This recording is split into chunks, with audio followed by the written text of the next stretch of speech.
Mid news ഇന്ന് ആരംഭിക്കുന്നത് തന്നെ മുഖ്യമന്ത്രിയുടെ പാനൂരിലെ തെരഞ്ഞെടുപ്പ് പ്രചാരണ യോഗത്തിൻ്റെ തത്സമയ ദൃശ്യങ്ങളുമായിട്ടാണ്. അതിലേക്ക് തന്നെ നമ്മൾക്ക് മടങ്ങി വരാം. വളരെ ചെറിയ പ്രധാന വാർത്തകൾ വളരെ ചുരുക്കത്തിൽ വേഗത്തിൽ ഒന്ന് കണ്ടുകൊണ്ട് മുഖ്യമന്ത്രിയുടെ തത്സമയ തെരഞ്ഞെടുപ്പ് പ്രചാരണ പരിപാടിയിലേക്ക് വരാം. പ്രധാന വാർത്തകൾ നോക്കാം.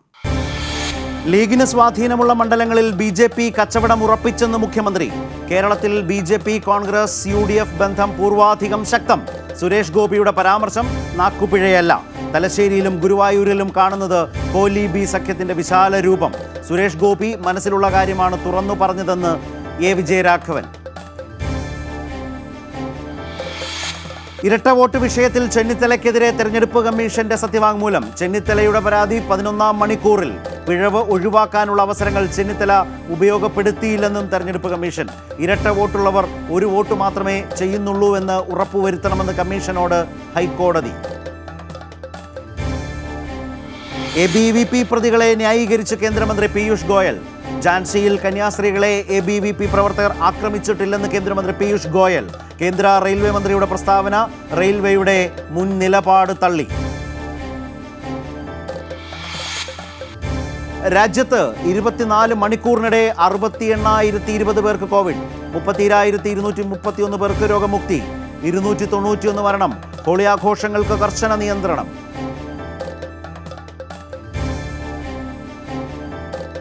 ഈ വാർത്തകളിലേക്കൊക്കെ നമ്മൾക്കതിൻ്റെ വിശദാംശങ്ങളിലേക്ക് വരാം. അതിനു മുമ്പ് പാനൂരിലേക്ക് പോകാം. പാനൂരിൽ ഇപ്പോൾ മുഖ്യമന്ത്രിയുടെ തെരഞ്ഞെടുപ്പ് പ്രചാരണ പരിപാടി എന്നാണ് ഉദ്ദേശിച്ചത്. പക്ഷേ BJPയുടെ നേതൃത്വത്തിലുള്ള കേന്ദ്ര ഗവൺമെന്റ് നടപ്പാക്കുന്ന ജനങ്ങളെ ഭിന്നിപ്പിക്കുന്ന നയത്തിനെതിരെ യോജിച്ച് പ്രക്ഷോഭം നടത്തുന്നതിന് വലിയ ശങ്ക തയ്യാറായില്ല. ഇത് നേരത്തെ നടന്നു.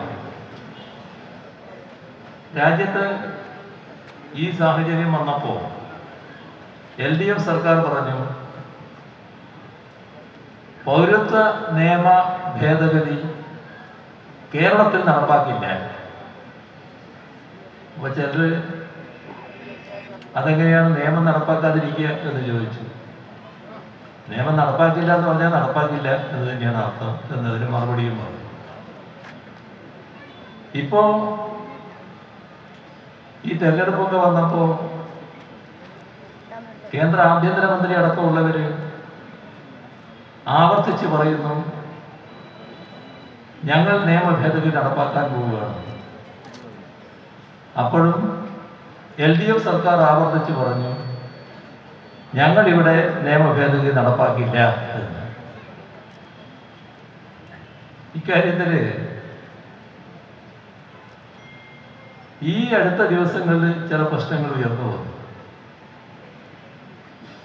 UDFിലെ ഒരു പ്രധാന കക്ഷിയാണല്ലോ ഇന്ത്യൻ യൂണിയൻ മുസ്ലിം ലീഗ്. ഇന്ത്യൻ യൂണിയൻ മുസ്ലിം ലീഗിന്റെ ഗുരുവായൂരിലെ സ്ഥാനാർത്ഥി അദ്ദേഹം ഒരു പരസ്യ നിലപാടെടുത്തിരിക്കുന്നു. അത് പൗരത്വ നിയമ ഭേദഗതി നടപ്പാക്കുന്നതിന്റെ ഭാഗമായി പൂരിപ്പിക്കേണ്ട ഫോറം പൂരിപ്പിക്കാൻ ലീഗ് പ്രവർത്തകരും സഹായിക്കണം. എന്താണ് ആ പറഞ്ഞതിന്റെ അർത്ഥം? ഈ പറഞ്ഞ സ്ഥാനാർത്ഥി ഈ നിയമസഭയിൽ അംഗമായിരിക്കുന്നയാളാണ്. അദ്ദേഹം അടക്കം പിന്താങ്ങി സർക്കാർ കൊണ്ടുവന്നൊരു പ്രമേയം. അത് പൗരത്വ നിയമ ഭേദഗതി പൗരത്വ നിയമ ഭേദഗതി നടപ്പാക്കില്ല, ഇവിടെ നടപ്പാക്കാൻ പാടില്ല എന്ന് പറഞ്ഞുകൊണ്ടുള്ള പ്രമേയമായിരുന്നു. കേന്ദ്ര ഗവൺമെന്റിനോട് ആവശ്യപ്പെടുന്ന പ്രമേയമായിരുന്നു. പിന്നീട് ഈ പ്രഖ്യാപനങ്ങളൊക്കെ വന്നിട്ടുണ്ട്. എന്നിട്ടിപ്പോ അദ്ദേഹം പറയാണ് ആ നിയമ ഭേദഗതി നടപ്പാക്കാനുള്ള സൗകര്യം ലീഗ് ചെയ്തു കൊടുക്കുന്നു. അത് വ്യക്തമാണ്. ആ വ്യക്തതയിലേക്ക് പോകുന്നതിന് മുൻപ് അവിടെ സംഭവിച്ചതും ഇതിന്റെ തൊട്ടടുത്ത മണ്ഡലത്തിൽ സംഭവിച്ചതും അങ്ങ് ഇടുക്കിയിലെ ദേവികുളത്ത് സംഭവിച്ചതും നമ്മൾ ഓർക്കണം. ഈ 3 മണ്ഡലങ്ങളിൽ BJPക്ക് ഇപ്പൊ സ്ഥാനാർത്ഥിയില്ല. BJPയുടെ സ്ഥാനാർത്ഥിത്വം തള്ളിപ്പോയി എന്നാണ് പറയുക. പക്ഷെ തള്ളിക്കോളൂ എന്ന മട്ടിലാണ് ആ നോമിനേഷൻ കൊടുത്തത്. അതെന്തിനായിരുന്നു? എന്തായിരുന്നു ഉദ്ദേശം? ഇവിടെ ഇന്ത്യൻ യൂണിയൻ മുസ്ലിം ലീഗിന്റെ ഒരു നേതാവ് സ്ഥാനാർത്ഥിയാകുമ്പോൾ സാധാരണ നിലയിൽ ലീഗിന്റെ ഭാഗമായിട്ടുള്ള ചില ചട്ടവട്ടങ്ങളൊക്കെ അദ്ദേഹം ചെയ്യുന്ന ആർക്കും മനസ്സിലാക്കാൻ പറ്റും. എന്നാൽ ഗുരുവായൂരിൽ ഈ സ്ഥാനാർത്ഥി BJPയുടെ മനം കവരാൻ പറ്റുന്ന പരസ്യ പ്രകടനങ്ങളാണ് നടത്തിയത്. അന്ന് BJP സ്ഥാനാർത്ഥി ഇല്ലാതായിട്ടില്ല. സ്ഥാനാർത്ഥിത്വം പ്രഖ്യാപിച്ച് അവിടെ പോയ ഉടനെ തന്നെ BJPയുടെ മനം കവരണം എന്നൊരു ഉദ്ദേശം എങ്ങനെ ലീഗിന്റെ സ്ഥാനാർത്ഥിക്കുണ്ടായി? എവിടെയെല്ലാമോ എന്തെല്ലാമോ ഗൂഢമായ നീക്കങ്ങൾ നടന്നിരിക്കുന്നു. നേരത്തെ മുതൽ അതിന്റെ ഭാഗമാണിതൊക്കെ. പൗരത്വ നിയമ ഭേദഗതിക്ക് ഫോറം പൂരിപ്പിക്കാൻ പുറപ്പെടുമ്പോൾ വടക്കേ ഇന്ത്യയിലെ പല സംസ്ഥാനങ്ങളിൽ ക്യാമ്പുകൾ തയ്യാറായി കഴിഞ്ഞു. എന്തിന്? നിങ്ങൾ പൗരരല്ല എന്ന് പ്രഖ്യാപിച്ചുകൊണ്ട് ആ ക്യാമ്പിൽ അടക്കാൻ. ഇപ്പോൾ ചിലർ ആശ്വസിക്കുന്നുണ്ട്, അങ്ങനെ ക്യാമ്പിൽ അടക്കുന്നവരെല്ലാം ഒരു പ്രത്യേക വിഭാഗക്കാരാകും എന്ന്. അതെ, ആദ്യം പ്രത്യേക വിഭാഗക്കാരെ തന്നെയാണ് ലക്ഷ്യം വെക്കുക. പിന്നെ ചോരയുടെ രുചി അറിഞ്ഞ ചില മൃഗങ്ങളുടെ രീതിയിൽ അതിൽ തന്നെ വലിയ വ്യത്യാസമൊന്നും ഉണ്ടാവില്ല. ആരെയും തങ്ങൾക്ക് അനഭിമതരാണെന്ന് കാണുന്ന ആളുകളെ പിടിച്ചിടാനുള്ള ഒരിടമായി ആ ക്യാമ്പുകൾ മാറും. എവിടെയെത്തും നമ്മുടെ രാജ്യം?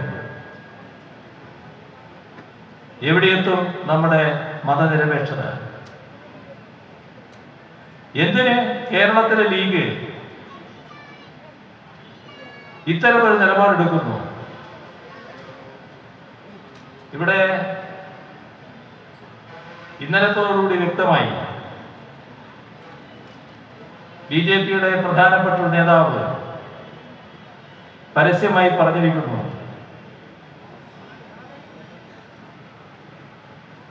ഗുരുവായൂരിൽ ലീഗ് സ്ഥാനാർത്ഥി ജയിക്കണം, തലശ്ശേരിയിൽ LDF സ്ഥാനാർത്ഥി തോൽക്കണം. പച്ചയായി പറഞ്ഞിരിക്കുകയാണ്. BJPയുടെ ഉള്ളിലിരിപ്പാണ് പുറത്തു വന്നിട്ടുള്ളത്. പകരം കൊടുക്കുന്നത് ഇവിടെയാണ് O രാജഗോപാൽ പറഞ്ഞ കാര്യം നമ്മൾ ഓർക്കേണ്ടത്. O രാജഗോപാൽ പറഞ്ഞു അദ്ദേഹത്തിന് കിട്ടിയ കോൺഗ്രസിന്റെ വോട്ടിനെ കുറിച്ച്. എന്നിട്ട് പറഞ്ഞു, പ്രാദേശിക ധാരണ ഇനിയും നടക്കും. ഇതെല്ലാം BJPയുടെ ഗുണത്തിനാണ് വന്നിട്ടുള്ളത്. അപ്പൊ BJPയുടെ ഗുണം കണ്ടുകൊണ്ടാണ് കളി. ഇപ്പൊ പുറത്തു വരാത്ത ചില മണ്ഡലങ്ങൾ BJP കടിയറ വെക്കാൻ ഉള്ളിൽ നീക്കം നടക്കുന്നു. സ്വാഭാവികമായി സംശയിക്കാവുന്നത് ലീഗ് ഇത്ര പച്ചയായ നിലപാടെടുക്കുമ്പോൾ ലീഗിന്റെ ആ സ്ഥാനാർത്ഥി എങ്ങനെയെങ്കിലും ജയിപ്പിക്കുക എന്ന് ചില ലീഗ് നേതാക്കന്മാർക്ക് ആഗ്രഹം കാണും, സ്വാഭാവികമാണ്. പക്ഷെ ആ സ്വാഭാവികതക്കപ്പുറം ചില കാര്യങ്ങളുണ്ട്. ഇദ്ദേഹമാണ് നേരത്തെ ലീഗ് നേതാവ് രാജിവെച്ച് പാർലമെന്റിലേക്ക് പോകുമ്പോൾ നിയമസഭാംഗമായി മത്സരിച്ച് ജയിച്ചത്. അദ്ദേഹം തിരിച്ചു വരുന്നു. അവരുടെ പ്രശ്നങ്ങൾ കാരണം മലപ്പുറത്ത് സീറ്റ് കൊടുക്കാനില്ല. അപ്പോ ഗുരുവായൂരിൽ സീറ്റ് കൊടുക്കുന്നു. ഗുരുവായൂർ കാലാകാലമായി ഇപ്പൊ എത്രയോ തെരഞ്ഞെടുപ്പുകളിലായി ഇടതുപക്ഷ ജനാധിപത്യ മുന്നണി ഉറപ്പായി ജയിക്കുന്നു.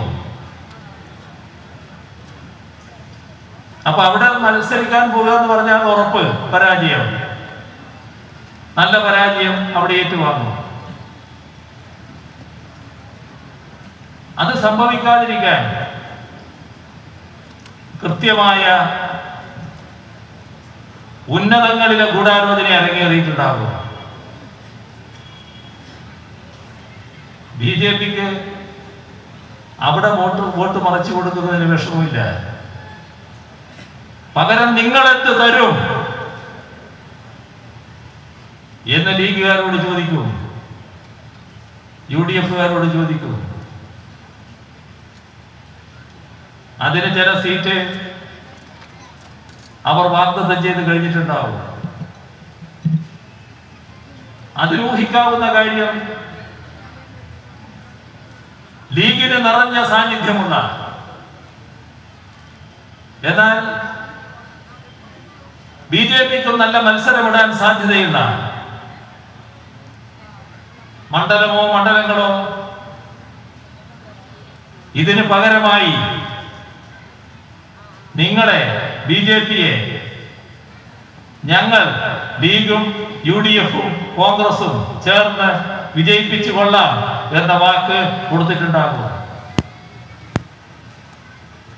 എങ്ങോട്ട് പോകുന്നു? ഇതാണ് നാം ആലോചിക്കേണ്ടത്. കേരളത്തിന്റെ മുന്നിലുള്ള ഗൗരവമായ ഒരു രാഷ്ട്രീയ വിഷയമായിട്ട് ഇത് മാറുകയാണ്. ഒരു നിസ്സാര പ്രശ്നമല്ല. കഴിഞ്ഞ തെരഞ്ഞെടുപ്പിൽ 5 വർഷം മുൻപ് നേമത്തെ അക്കൗണ്ട് തുടങ്ങാനുള്ള സൗകര്യം കോൺഗ്രസ് ആണ് ഒരുക്കി കൊടുത്തത്. UDF അതിന്റെ കൂടെ നിന്നു. പഴയ കോലീബി സഖ്യത്തിന്റെ കാര്യത്തിലേക്കൊന്നും ഞാനിപ്പോ പോകുന്നില്ല. എല്ലാം നാടിന് ഓർമ്മയുള്ളതാണ്. 1-2 സീറ്റിനോ ഏതാനും വോട്ടുകൾക്കോ വേണ്ടി നാടിനെ ശിഥിലമാക്കുന്ന നടപടികൾ സ്വീകരിക്കാൻ പാടില്ല. നിർഭാഗ്യവശാൽ ആ നടപടികളിലേക്കാണ് നീങ്ങുന്നത്. ഇതൊന്നും വിജയം കാണുമെന്ന് പ്രതീക്ഷിക്കണ്ട. നമ്മുടെ നാട്ടിൽ LDF അത്രയും കരുത്തുള്ളൊരു മുന്നണിയാണ്. ജനങ്ങൾ മതനിരപേക്ഷ ചിന്താഗതിക്കാർ ശക്തമായി തന്നെ ഇതിനെയെല്ലാം പ്രതിരോധിക്കുകയും ചെയ്യും. അതുകൊണ്ട് മതനിരപേക്ഷതയെ തകർക്കാനുള്ള നിങ്ങളുടെ ഒരു മോഹവും ഈ മണ്ണിൽ നടക്കാൻ പോകുന്നില്ല. അതിനെ സംരക്ഷിക്കാൻ മാത്രം കരുത്ത് LDF-നുണ്ട്. അതിന്റെ ഭാഗമായി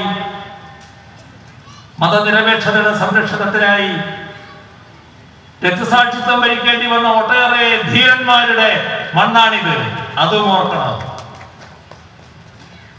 അവിടെ നിങ്ങളുടെ ഈ ഗൂഢാലോചനയൊന്നും വിജയിപ്പിച്ചെടുക്കാനാവില്ല. ജനങ്ങൾക്ക്, മതനിരപേക്ഷ ചിന്താഗതിക്കാർക്ക് LDF-ൽ പൂർണ്ണ വിശ്വാസമുണ്ട്. നമ്മുടെ തെരഞ്ഞെടുപ്പ്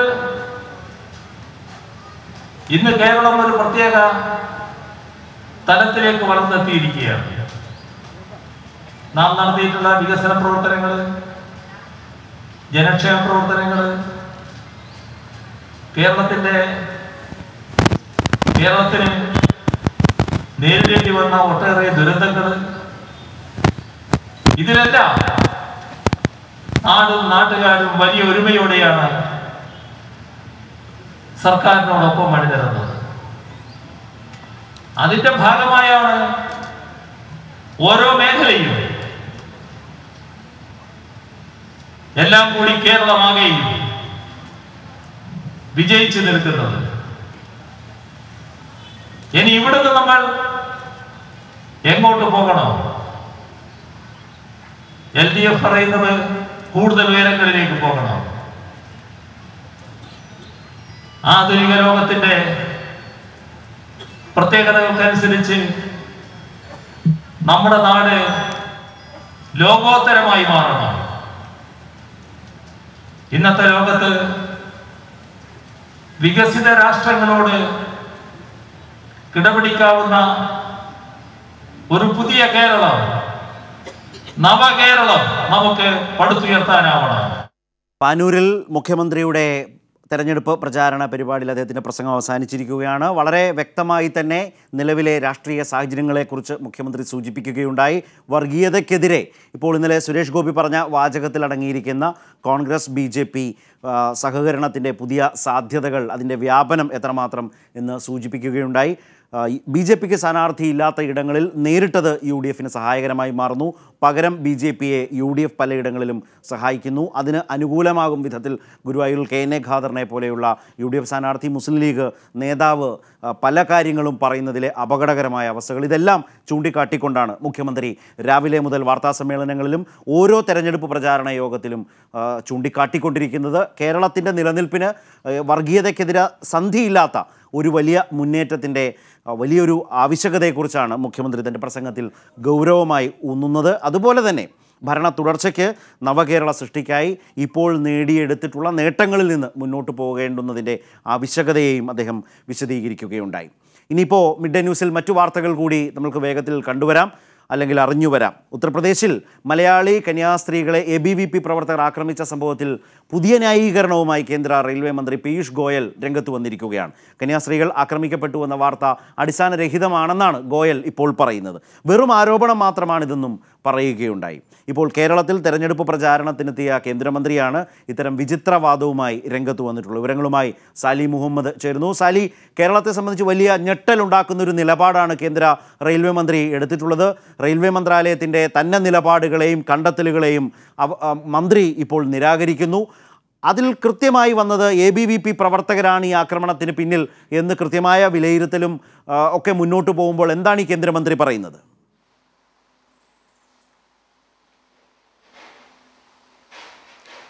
കേന്ദ്രമന്ത്രി പീയൂഷ് ഗോയൽ പറഞ്ഞത് അങ്ങനെ ഒരു സംഭവമേ നടന്നിട്ടില്ല. അത്തരം ആരോപണങ്ങളെല്ലാം അദ്ദേഹം നിഷേധിക്കുകയാണ്. വസ്തുതാവിരുദ്ധമായ കാര്യമാണ് കേരളത്തിലെ മുഖ്യമന്ത്രി പ്രചരിപ്പിക്കുന്നത് എന്നാണ് അദ്ദേഹം അതിന് പറഞ്ഞ ആദ്യത്തെ വാചകം.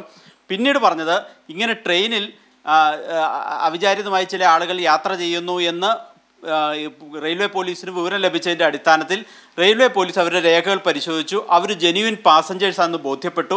അതിൻ്റെ അടിസ്ഥാനത്തിൽ അവരെ വിട്ടയച്ചു. അതിനപ്പുറം ഒന്നും നടന്നിട്ടില്ല. വോട്ട് ലക്ഷ്യമിട്ട് മുഖ്യമന്ത്രി നുണ പറയുകയാണ് കേരളത്തിലെ എന്നൊരാക്ഷേപമാണ് പീയൂഷ് ഗോയൽ പറഞ്ഞത്. കൂടുതൽ വിശദീകരിക്കാൻ അദ്ദേഹം തയ്യാറായതുമില്ല. പക്ഷേ ആ വാദം നിലനിൽക്കുന്നതല്ല എന്ന് കഴിഞ്ഞ കുറേ ദിവസങ്ങളായുള്ള സംഭവവികാസങ്ങൾ നമുക്ക് വ്യക്തമാകും. കാരണം ഉത്തർപ്രദേശിലെ ഝാൻസി റെയിൽവേ സ്റ്റേഷനിൽ 4 കന്യാസ്ത്രീകൾ ആക്രമിക്കപ്പെടുകയാണ് ഉണ്ടായത്. 2 പേർ അവരുടെ തിരുവസ്ത്രം ധരിച്ചവരും 2 പേർ സാധാരണ സിവിൽ ഡ്രസ്സ് ധരിച്ച കന്യാസ്ത്രീകളുമായിരുന്നു. അപ്പോൾ അവിടെ ആ ട്രെയിനിൽ യാത്ര ചെയ്യുന്ന സംഘപരിവാർ പ്രവർത്തകർ ആദ്യം ബജ്രംഗ് ദൾ എന്ന നിലയ്ക്കാണ് പ്രചരിപ്പിക്കപ്പെട്ടത്. ബജ്രംഗ് ദൾ വഴി തങ്ങൾക്കൊരു ബന്ധവുമില്ല എന്നൊരു വിശദീകരണം BJP അപ്പം നൽകുകയും ചെയ്തു. പക്ഷേ പിന്നീട് മനസ്സിലായി ABVPയുടെ ക്യാമ്പ് കഴിഞ്ഞ് മടങ്ങിയ ABVP പ്രവർത്തകർ, അവരുടെ വിദ്യാർത്ഥി സംഘടനയായ ABVPയുടെ പ്രവർത്തകരാണ് ഇത്തരത്തിൽ ഈ കന്യാസ്ത്രീകൾക്ക് നേരെ അതിക്രമം നടത്തിയത് എന്ന് പിന്നീട് വ്യക്തമായിരുന്നു. അത് സ്ഥിരീകരിച്ചത് മറ്റാരുമല്ല, അവിടുത്തെ റെയിൽവേ പോലീസിൻ്റെ SP തന്നെ മാധ്യമങ്ങൾക്ക് ബൈറ്റ് നൽകിയതാണ്. അപ്പം ആരോപണം മാത്രമല്ല, SP സ്ഥിരീകരിച്ച കാര്യമാണത്. പക്ഷേ അതോടുകൂടി ABVP ആണ് ഈ അക്രമത്തിന് പിന്നിൽ എന്ന വസ്തുത ബൈറ്റിൻ്റെ അടിസ്ഥാനത്തിൽ, റെയിൽവേ SP യുടെ ബൈറ്റിൻ്റെ അടിസ്ഥാനത്തിൽ തന്നെ സ്ഥിരീകരിക്കുകയും അതിനെതിരെ വലിയ പ്രതിഷേധം നാട്ടിലാകെ ഉയരുകയും ചെയ്തു. ദേശീയ നേതാക്കളും സംസ്ഥാന നേതാക്കളും കേരളത്തിൽ മുഖ്യമന്ത്രി അടക്കമുള്ള ആളുകളും അല്ലെങ്കിൽ മതേതരമായി വിശ്വസിക്കുന്ന മുഴുവൻ ആളുകളും ഇത്തരത്തിൽ നടന്ന അതിക്രമത്തെ അതിനിശിതമായി വിമർശിച്ച് രംഗത്ത് വന്നു. സ്വാഭാവികമായും കേന്ദ്ര റെയിൽവേ മന്ത്രിയാണ്, BJPയുടെ നേതാവാണ്, കേരളത്തിൽ BJPയുടെ തെരഞ്ഞെടുപ്പ് പ്രചാരണത്തിന് വരുന്നു, മാധ്യമങ്ങളെ കാണുന്നു, വാർത്താ സമ്മേളനം നടത്തുന്നു. സ്വാഭാവികമായും നമ്മൾ ചോദിക്കും. അത് ചോദിച്ചപ്പോൾ അദ്ദേഹം പറഞ്ഞ വിശദീകരണം ഇതാണ്: നുണ പറയുകയാണ് കേരള ചീഫ് മിനിസ്റ്റർ എന്ന് പറഞ്ഞാണ് അദ്ദേഹം തുടങ്ങിയത്. ഏതായാലും സാലി പറഞ്ഞതിൽ നിന്ന് ഇപ്പോൾ കേരളത്തിന് ഇപ്പോൾ തിരിച്ചു പറയേണ്ടത് കേന്ദ്രമന്ത്രി നിങ്ങളാണ് നുണ പറയുന്നത് എന്ന് പറയാവുന്ന വിധമാണ് വസ്തുതകൾ നിൽക്കുന്നത്. അദ്ദേഹം പറഞ്ഞു വരുമ്പോൾ കന്യാസ്ത്രീകൾ ആക്രമിക്കപ്പെട്ടിട്ടില്ല. അങ്ങനെ ആക്രമണം നടന്നാലല്ലേ ABVP-കാരാണെന്ന് റെയിൽവേ പോലീസ് കണ്ടെത്തിയവർ പ്രതികളാകൂ. റെയിൽവേ പോലീസിൻ്റെ കണ്ടെത്തലിനെ തന്നെയാണ് റെയിൽവേ മന്ത്രി ഇപ്പോൾ കേരളത്തിൽ 4 വോട്ടിന് വേണ്ടി തെരഞ്ഞെടുപ്പ് പ്രചാരണ രംഗത്ത് ഈ വിധം പറയുന്നത്. മുഖ്യമന്ത്രി കളവ് പറയുന്നു എന്ന് പറഞ്ഞുകൊണ്ട് കന്യാസ്ത്രീകൾ ആക്രമിക്കപ്പെട്ടിട്ടേയില്ല, അങ്ങനെ ഒരു സംഭവം ഉണ്ടായിട്ടില്ല. ABVP പ്രവർത്തകർ ആ വിധത്തിൽ അങ്ങനെ ഒരു സംഭവത്തിൽ പങ്കാളികളായി പ്രതികളാകുന്ന സാഹചര്യമില്ല എന്നൊരു നിലപാട് കേന്ദ്രമന്ത്രി അങ്ങ് സ്വീകരിക്കുകയാണ്. പക്ഷേ റെയിൽവേ പോലീസിൻ്റെ കണ്ടെത്തലുണ്ട്. ഇതുമായി ബന്ധപ്പെട്ട ആക്രമണത്തിനിരയായ കന്യാസ്ത്രീകളുടെയും മറ്റുമുള്ള കൃത്യമായ നിലപാടുണ്ട്, അവരുടെ പരാതിയുണ്ട്. ഇതെല്ലാം നിൽക്കെയാണ് കേരളത്തിൽ തെരഞ്ഞെടുപ്പ് പ്രചാരണത്തിനെത്തിയ കേന്ദ്രമന്ത്രി പീയൂഷ് ഗോയൽ ഇങ്ങനെ വിചിത്രമായ തരത്തിൽ കാര്യങ്ങൾ പറയുന്നത്. അദ്ദേഹം പറയുന്നത് കളവ് പറയുന്നു എന്ന് പറഞ്ഞ് മുഖ്യമന്ത്രിക്കെതിരെ ഈ വിഷയത്തെ മാറ്റാൻ ശ്രമിക്കുമ്പോൾ UP-യിൽ നടന്ന ഈ സംഭവത്തെക്കുറിച്ച് കേന്ദ്രമന്ത്രിയാണ് കേരളത്തിൽ വന്ന് കളവ് പറയുന്നത് എന്ന് ഈ പശ്ചാത്തല വിവരങ്ങളുടെ അടിസ്ഥാനത്തിൽ ഒരുപക്ഷെ കേരളത്തിന് നിസ്സംശയം പറയാനാകും. ആ വിധമാണ് ഈ വിഷയം ഇന്നിപ്പോൾ കേരളത്തിൻ്റെ മുമ്പിൽ നിൽക്കുന്നതും. ഏറ്റവും പ്രധാനപ്പെട്ട ഒരു വിഷയമായി നിൽക്കുന്നത് കേരളം ഒറ്റക്കെട്ടായി അപലപിച്ച, ശക്തമായി പ്രതിഷേധിച്ചതാണ് ഉത്തർപ്രദേശിലെ ഝാൻസിയിൽ മലയാളി കന്യാസ്ത്രീകൾക്ക് നേരെ ഉണ്ടായ ആക്രമണം. അതിൽ അന്വേഷണം മുന്നോട്ട് പോയപ്പോഴാണ് നമ്മൾ മനസ്സിലാക്കിയത് ABVP പ്രവർത്തകരാണ് ഈ ആക്രമണത്തിന് പിന്നിലെന്ന്. കേന്ദ്ര റെയിൽവേ മന്ത്രാലയം തന്നെയാണ്, അല്ലെങ്കിൽ റെയിൽവേ പോലീസാണ് ഇതുമായി ബന്ധപ്പെട്ട അന്വേഷണത്തിൽ ഈ വിവരങ്ങൾ പുറത്തു കൊണ്ടുവന്നത്. ഇപ്പോൾ കേന്ദ്ര റെയിൽവേ മന്ത്രി അതീവ വിചിത്രമായ ഒരു നിലപാട് ഇക്കാര്യത്തിൽ സ്വീകരിക്കുകയാണ്. അദ്ദേഹം ഇന്ന് കേരളത്തിൽ തെരഞ്ഞെടുപ്പ് പ്രചാരണത്തിനെത്തിയപ്പോൾ കൊച്ചിയിൽ പറയുന്നത് മലയാളി കന്യാസ്ത്രീകളെ ABVP പ്രവർത്തകർ ആക്രമിച്ച സംഭവം, അതിലാണൊരു പുതിയ ന്യായീകരണം കേന്ദ്രമന്ത്രി പറയുന്നത്. ആക്രമിക്കപ്പെട്ടു എന്ന വാർത്ത, കന്യാസ്ത്രീകൾ ആക്രമിക്കപ്പെട്ടു എന്ന വാർത്ത തന്നെ അടിസ്ഥാനരഹിതമാണ് എന്നാണ് പീയൂഷ് ഗോയൽ പറയുന്നത്. വെറും ആരോപണം മാത്രമാണിതെന്നും അദ്ദേഹം പറയുന്നു. There was no attack on any nun whatsoever. The Chief Minister of the state is completely lying and making a false statement when he says that. There was a complaint, an allegation that was received by the local police while the train was going. Now I'm sure our 2 sisters who are with us here, we have sisters who are sitting here. When the first allegation or complaint was made, all they did was make investigations, look at their documentation, made phone calls to ensure that there were genuine passengers, there were genuine nuns, there were genuinely girls who were traveling back home or for their religious purpose, and then they let them go. We made this statement in Delhi also. So it is unfortunate, and this is the symbol of appeasement politics. I said there was an allegation, some people made a complaint. It is the duty of police to find out whether that complaint is correct or wrong. The police made inquiries, checked all their legal documents, made inquiries that there were genuine passengers going for a correct purpose, and they immediately let them go. So the inquiry shows that what you are saying, the allegation is completely wrong. ഇതാണ് കേന്ദ്ര railway മന്ത്രി പറയുന്നത്. വളരെ ജെന്യുവിനായിട്ടുള്ള യാത്രക്കാരാണ് ആ ABVP പ്രവർത്തകർ എന്ന നിലയിൽ പറഞ്ഞുകൊണ്ട് ഈ ആരോപണങ്ങളെല്ലാം അടിസ്ഥാനരഹിതമാണ് എന്ന് പറയാനാണ് ശ്രമിച്ചിട്ടുള്ളത്. കന്യാസ്ത്രീകൾ ആ വിധത്തിൽ ആക്രമിക്കപ്പെട്ടിട്ടില്ല എന്ന് പോലുമാണ് മന്ത്രിയുടെ നിലപാട് എന്ന് തോന്നുന്നു. വിശദാംശങ്ങളുമായി ഇപ്പോൾ കൊച്ചിയിൽ നിന്ന് സാലി മുഹമ്മദും അതുപോലെ തന്നെ ഡൽഹിയിൽ നിന്ന് വിഷ്ണുവും ചേരുകയാണ്. സാലിയിലേക്ക് ആദ്യം. സാലി, എന്താണ് കേന്ദ്രമന്ത്രി ഇങ്ങനെയൊക്കെ പറയുന്നത്? ഒരു ഗൗരവമുള്ള ആരോപണമാണ് ഉയർന്നത്, കന്യാസ്ത്രീകൾക്ക് നേരെ ആക്രമണം. അതിലൊരു പരാതി വന്നു, റെയിൽവേ പോലീസ് തന്നെ ചില കണ്ടെത്തലുകൾ നടത്തുകയുണ്ടായി. അവിടെയാണ് ABVP പ്രവർത്തകരാണെന്ന് പ്രതികൾ എന്നതും പുറത്തു വന്നത്. ഇപ്പോൾ മന്ത്രി പറയുന്നത് അങ്ങനെ ഒരു സംഭവമേ ഉണ്ടായിട്ടില്ല എന്നാണോ?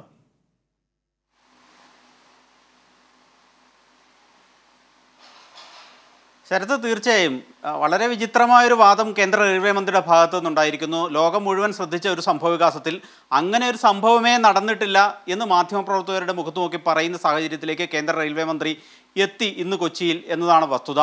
അദ്ദേഹം പറഞ്ഞത് അങ്ങനെ ഒരു സംഭവം നടന്നിട്ടില്ല, വസ്തുതാവിരുദ്ധമായ കാര്യങ്ങളാണ് പ്രചരിപ്പിക്കപ്പെടുന്നത്, ന്യൂനപക്ഷ പ്രീണനം ലക്ഷ്യമിട്ട് കേരളത്തിലെ മുഖ്യമന്ത്രി നുണ പ്രചരിപ്പിക്കുകയാണ് എന്നാണ് അദ്ദേഹത്തിൻ്റെ വാദം. മാത്രമല്ല, ആ സംഭവവികാസത്തെക്കുറിച്ച് അദ്ദേഹം ഇങ്ങനെയാണ് വിശദീകരിക്കുന്നത്. ഇങ്ങനെ ഒരു പരാതി ഉയർന്നു, ആ പരാതിയെക്കുറിച്ച് അന്വേഷിച്ചു, അങ്ങനെ ഒരു സംഭവം നടന്നിട്ടില്ല എന്ന് കണ്ടെത്തി. ഇവർ യാത്രക്കാരായിരുന്നു, ഈ ട്രെയിനിൽ ആക്രമിച്ചു എന്ന് പറയുന്നവരും യാത്രക്കാരായിരുന്നു, ഇതെല്ലാം സ്ഥിരീകരിച്ചിട്ടുണ്ട്. അല്ലാതെ മറ്റെന്തെങ്കിലും ഒരു അക്രമ സംഭവങ്ങളോ ഉണ്ടായതായി സ്ഥിരീകരിക്കാൻ കഴിയുന്നില്ല. അതുകൊണ്ട് അങ്ങനെ ഒരു സംഭവമേ നടന്നിട്ടില്ല എന്ന് വിശദീകരിക്കാനാണ് റെയിൽവേ മന്ത്രി പീയൂഷ് ഗോയൽ ഇന്ന് കൊച്ചിയിൽ വാർത്താ സമ്മേളനത്തിൽ ശ്രമിച്ചത്. സ്വാഭാവികമായി നമുക്കറിയാം, ഇത് ദേശീയ തലത്തിൽ ശ്രദ്ധ നേടുകയും കേരളത്തിലടക്കം വലിയ വിമർശനം ഉയരുകയും ചെയ്തതാണ്. മതേതര വിശ്വാസികളായ മുഴുവൻ ആളുകളും ഇതിനെതിരെ ശബ്ദമുയർത്തുകയും ചെയ്തതാണ്. കേരളത്തിൻ്റെ മുഖ്യമന്ത്രി അടക്കം പലതവണ ഈ സംഘപരിവാർ അക്രമത്തെ അപലപിച്ച് രംഗത്തെത്തുകയും ചെയ്തിരുന്നു.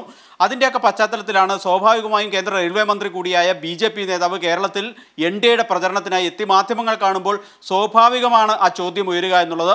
ആ ചോദ്യത്തോട് അദ്ദേഹത്തിൻ്റെ പ്രതികരണം അസ്വാഭാവികമായിരുന്നു എന്നുള്ളതാണ്. അതായത് അങ്ങനെ ഒരു സംഭവം നടന്നിട്ടില്ല, പൂർണ്ണമായും അദ്ദേഹം നിരാകരിക്കുകയും നിഷേധിക്കുകയും ആണ് ഈ സംഭവത്തിൽ ചെയ്തത്.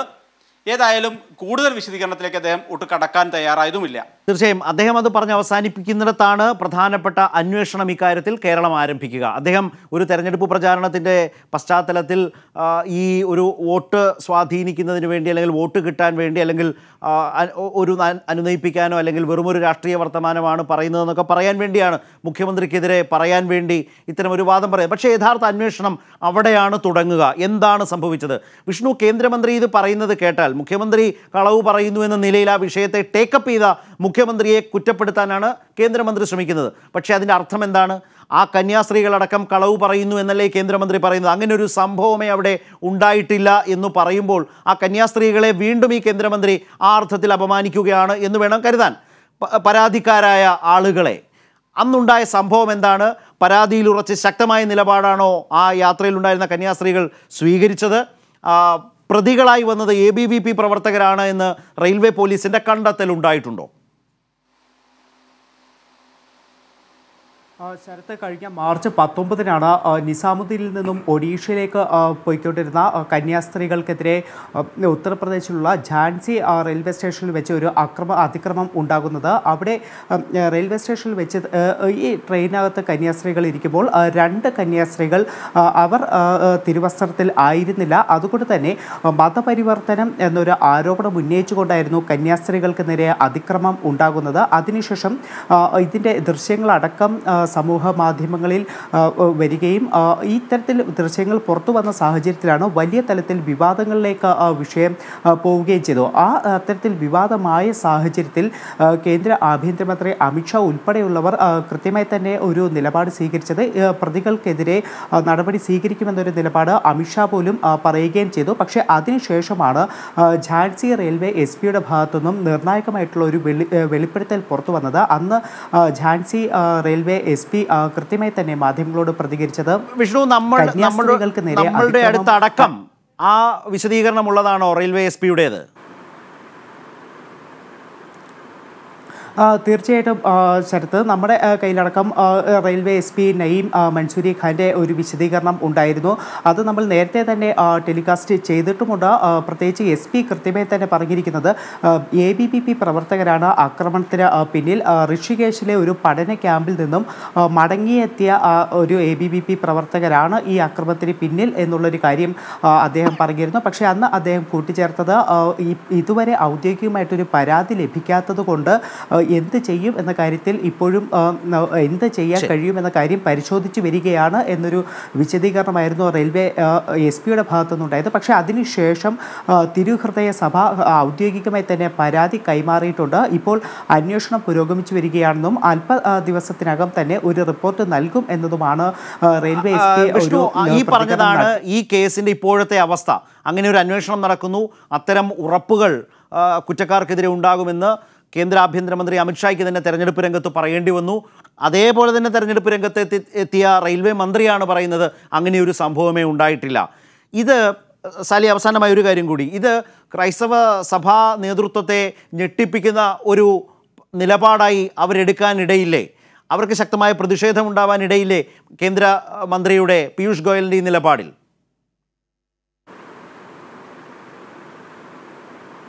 സാലി, അത്തരം ഒരു പ്രതികരണങ്ങൾ അവരുടെ ഭാഗത്തു നിന്ന് ഇതിനകം തന്നെ ഉയർന്നിട്ടുണ്ട്. ശക്തമായ പ്രതിഷേധം രേഖപ്പെടുത്തുന്നു എന്ന് തന്നെ അവർ വ്യക്തമാക്കുകയും ചെയ്തിട്ടുണ്ട്.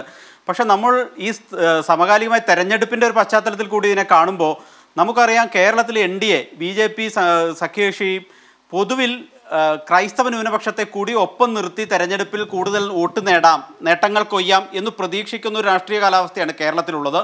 അതിനുള്ള ശ്രമങ്ങൾ പ്രാദേശികമായി കേരളത്തിലെ BJP പ്രവർത്തകർ വ്യാപകമായി നടത്തിക്കൊണ്ടിരിക്കുന്നു. സഭാതർക്കത്തിൽ ഇടപെടുന്നു. സഭാതർക്കത്തിൽ രണ്ട് പക്ഷത്തെയും ചർച്ചയ്ക്ക് വിളിക്കുന്നു. കേരളത്തിലെ വിവിധ സഭാ ആസ്ഥാനങ്ങളിലെത്തി മതമേലധ്യക്ഷന്മാരെ നേരിൽ കണ്ട് തെരഞ്ഞെടുപ്പുമായി ബന്ധപ്പെട്ട കാര്യങ്ങൾ അടക്കം ചർച്ച ചെയ്യുന്നു. സ്ഥാനാർത്ഥികൾ നേരിട്ട് ചെല്ലുന്നു. അതിനർത്ഥം കേരളത്തിലെ ഭൂരിപക്ഷ വർഗീയതയെ മാത്രം ഉപയോഗപ്പെടുത്തി വളരാൻ കഴിയില്ല എന്ന് തിരിച്ചറിഞ്ഞ BJP മതന്യൂനപക്ഷങ്ങളെ, വിശേഷിച്ചും ക്രൈസ്തവ ന്യൂനപക്ഷത്തെ ഒപ്പം നിർത്തി രാഷ്ട്രീയ നേട്ടം, തെരഞ്ഞെടുപ്പ് നേട്ടം കൊയ്യാനുള്ള ശ്രമങ്ങൾ നടക്കുന്ന ഒരു പശ്ചാത്തലത്തിൽ കൂടിയാണ് ഈ വിവാദം എന്ന് മനസ്സിലാക്കണം. പക്ഷേ ഏതായാലും അത്തരമൊരു വിവാദത്തിൻ്റെ പശ്ചാത്തലത്തിൽ നമ്മൾ പരിശോധിക്കുമ്പോൾ സഭയ്ക്ക് ഇക്കാര്യത്തിൽ കടുത്ത എതിർപ്പുണ്ട് എന്ന് തന്നെയാണ് മനസ്സിലാകുന്നത്. അത്തരം ചില പ്രതികരണങ്ങൾ പുറത്ത് വന്നിട്ടുമുണ്ട്. ശരത്, ഏതായാലും സഭാ നേതൃത്വങ്ങളുമായി, ക്രൈസ്തവ സഭാ നേതൃത്വങ്ങളുമായി ഏറ്റവും അധികം അടുക്കാൻ ഈ തെരഞ്ഞെടുപ്പ് കാലത്ത് BJP ശ്രമിക്കുന്നതിനിടയിൽ തന്നെയാണ് വലിയ പ്രതിഷേധം ഉയർത്തുന്ന നിലയിൽ കേന്ദ്ര ആഭ്യന്തരമന്ത്രി പീയൂഷ് ഗോയലിൻ്റെ നിലപാട്. കന്യാസ്ത്രീകൾ ആക്രമിക്കപ്പെട്ട, UP യിൽ ആക്രമിക്കപ്പെട്ട സംഭവത്തിൽ അങ്ങനെയൊരു സംഭവം തന്നെ ഇല്ല എന്ന നിലപാട് സ്വീകരിക്കുന്ന വിചിത്രമായ വാദം കൊച്ചിയിൽ ഉന്നയിച്ചത്. അതിൻ്റെ വിശദാംശങ്ങളാണ് കൊച്ചിയിൽ നിന്ന് സാലി മുഹമ്മദും അതുപോലെ തന്നെ ഡൽഹിയിൽ നിന്ന് വിഷ്ണുവും നൽകിയത്. മറ്റു വാർത്തകളിലേക്ക്. ജനങ്ങൾക്കിടയിൽ ജനനായകൻ.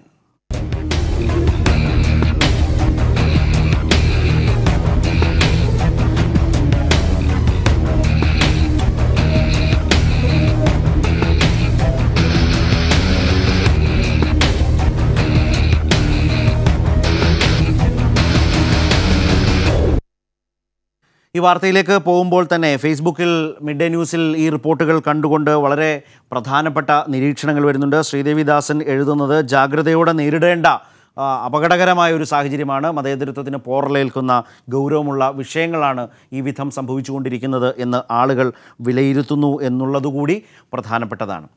ഇനി ജനങ്ങൾക്കിടയിലുള്ള ജനനായകൻ. തെരഞ്ഞെടുപ്പ് പ്രചാരണ രംഗത്ത് വളരെ വലിയ സ്വാധീനമായി മാറുന്ന മുഖ്യമന്ത്രി ഇന്നിപ്പോൾ കണ്ണൂർ ജില്ലയിലാണ്. വിവിധ കേന്ദ്രങ്ങളിൽ രാവിലെ വാർത്താ സമ്മേളനമുണ്ടായിരുന്നു. കോലീബി സഖ്യത്തിൻ്റെ വിശാല രൂപമാണ് കേരളത്തിൽ ഇപ്പോഴുള്ളതെന്ന് മുഖ്യമന്ത്രി പറയുകയുണ്ടായി.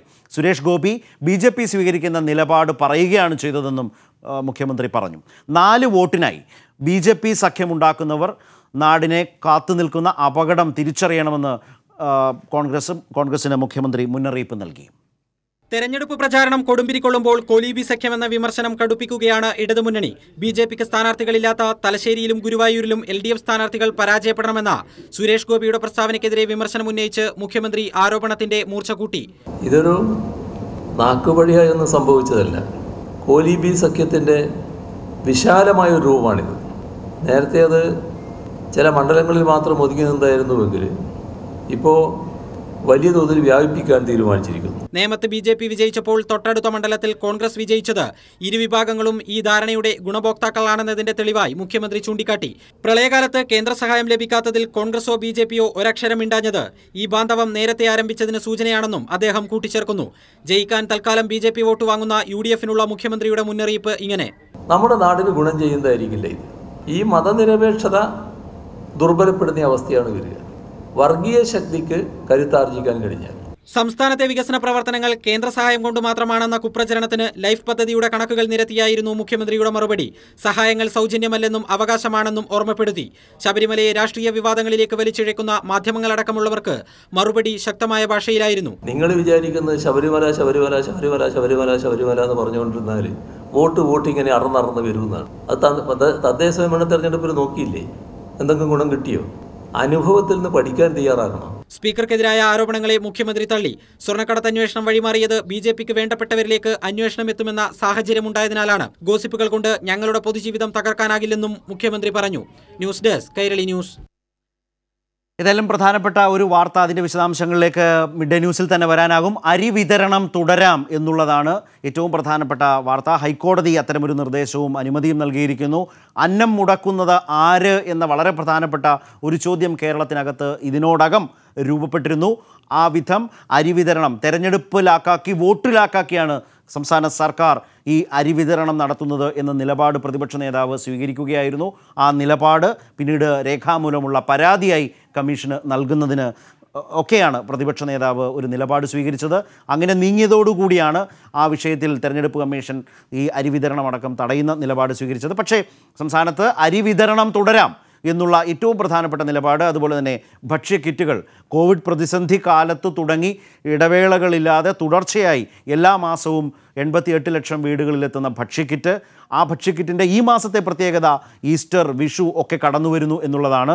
അതിനൊക്കെ മുമ്പ് തന്നെ അത് വീടുകളിൽ എത്തിക്കാനുള്ള ഒരു ശ്രമം തുടർച്ചയായി കഴിഞ്ഞ എന്നതുപോലെ തന്നെ ഭക്ഷ്യ സുരക്ഷാ വകുപ്പ് എടുത്തപ്പോഴാണ് അത് തടയുന്ന സാഹചര്യമുണ്ടായത്. അതുപോലെ മുൻഗണനേതര വിഭാഗങ്ങൾക്ക് 15 രൂപ നിരക്കിൽ 10 കിലോ അരി വീതം നൽകുന്ന നടപടി, അതിനെ പ്രതിപക്ഷ നേതാവ് തടയുന്ന വിധം ഇടപെട്ടു. ആ വിഷയത്തിൽ പക്ഷേ ശ്രദ്ധിക്കേണ്ട ഒരു കാര്യം, സർക്കാരിൻ്റെ ഇത് സംബന്ധിച്ച ഉത്തരവുകൾ മുൻകൂട്ടി തന്നെ തെരഞ്ഞെടുപ്പ് പ്രഖ്യാപിക്കുന്നതിനൊക്കെ മുമ്പ് തന്നെ ഏതാണ്ട് ഫെബ്രുവരി മാസം 4-ന് തന്നെ ഉത്തരവിറക്കിയതാണ്. അന്ന് തെരഞ്ഞെടുപ്പ് പ്രഖ്യാപനം പോലും വന്നിരുന്നില്ല. കാരണം ഒരു തെരഞ്ഞെടുപ്പ് പ്രഖ്യാപനത്തിലേക്കും തെരഞ്ഞെടുപ്പ് തിരക്കുകളിലേക്കും ഒരു നാട് പോകുമ്പോൾ അത് ആ നാടിൻ്റെ ഭക്ഷ്യസുരക്ഷയെ ബാധിക്കരുത്, ആരും പട്ടിണി കിടക്കുന്ന സാഹചര്യം ഉണ്ടാകരുത് എന്ന് കണ്ടുകൊണ്ട് മുൻകൂറായി തന്നെ സർക്കാർ ഉത്തരവിറക്കി അത്തരം ക്രമീകരണങ്ങളെല്ലാം ഒരു തുടർച്ചയായി ചെയ്തു വരുമ്പോഴാണ് അത് തെരഞ്ഞെടുപ്പിലെ വോട്ടിലാക്കിയുള്ള നടപടി മാത്രമാണ് എന്ന നിലപാടിലേക്ക് പ്രതിപക്ഷ നേതാവ് നീങ്ങുന്നു, UDF നീങ്ങുന്നു. അതിനനുസരിച്ച് രേഖാമൂലം പരാതി കൊടുത്തതിനെ തടയുമ്പോഴാണ് ഏറ്റവും ആശ്വാസകരമായ ഒരു സമീപനം ഹൈക്കോടതിയുടെ ഭാഗത്ത് നിന്ന് വന്നത്. വിശദാംശങ്ങളുമായി സാലി മുഹമ്മദ് വീണ്ടും ചേരുകയാണ് കൊച്ചിയിൽ നിന്ന്. സാലി, കേരളത്തെ സംബന്ധിച്ച് വലിയ ആശ്വാസകരമായ ഒരു കാര്യം തന്നെയാണ്. തെരഞ്ഞെടുപ്പ് അതിൻ്റേതായ പ്രക്രിയയിലൂടെ നടന്നു പോകും. പക്ഷേ ആളുകൾക്ക് ലഭിക്കേണ്ട ആശ്വാസം, അന്നം, അതിനാധാരമായ അരി, അത് സമയബന്ധിതമായി തന്നെ പോകണം. അതിനെ ആർക്കും തടയാനാവില്ല എന്നാണോ ഹൈക്കോടതി നൽകുന്ന ഒരു നിർദ്ദേശം? എന്താണ് ഇതിൻ്റെ വിശദാംശങ്ങൾ?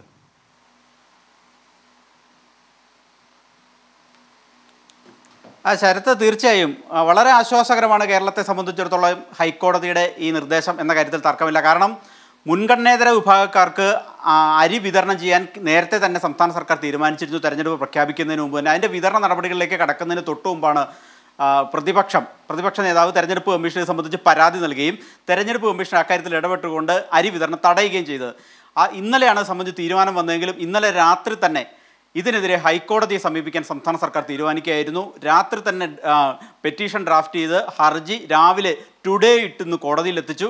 കോടതി ടുഡേ ഇട്ട് തന്നെ പരിഗണിച്ചു. ഉച്ചയ്ക്ക് മുമ്പ് തന്നെ പരിഗണിച്ച അക്കാര്യത്തിൽ തീർപ്പുണ്ടാക്കിയിരുന്നു. അതിൽ പറയുന്നത് തെരഞ്ഞെടുപ്പ് കമ്മീഷൻ നടപടി കോടതി സ്റ്റേ ചെയ്തിരിക്കുകയാണ്. അതായത് ചുരുക്കത്തിൽ ഈ മുൻഗണനേതര വിഭാഗക്കാർക്കുള്ള സ്പെഷ്യൽ അരിയും 10 കിലോ അരിയും, 15, 10, 25 കിലോ അരിയുടെ വിതരണം തുടരാം എന്നുള്ളതാണ് ഇപ്പോൾ ഹൈക്കോടതിയുടെ ഉത്തരവിൻ്റെ കാതൽ എന്ന് പറയുന്നത്. അതിൻ്റെ പകർപ്പ് പൂർണ്ണമായി പുറത്തു കിട്ടിയിട്ടില്ല. ഏതായാലും സംസ്ഥാന സർക്കാരിനെ സംബന്ധിച്ചിടത്തോളം വലിയ ആശ്വാസമാണ്. തെരഞ്ഞെടുപ്പ് കമ്മീഷൻ നടപടി സ്റ്റേ ചെയ്തിരിക്കുന്നു.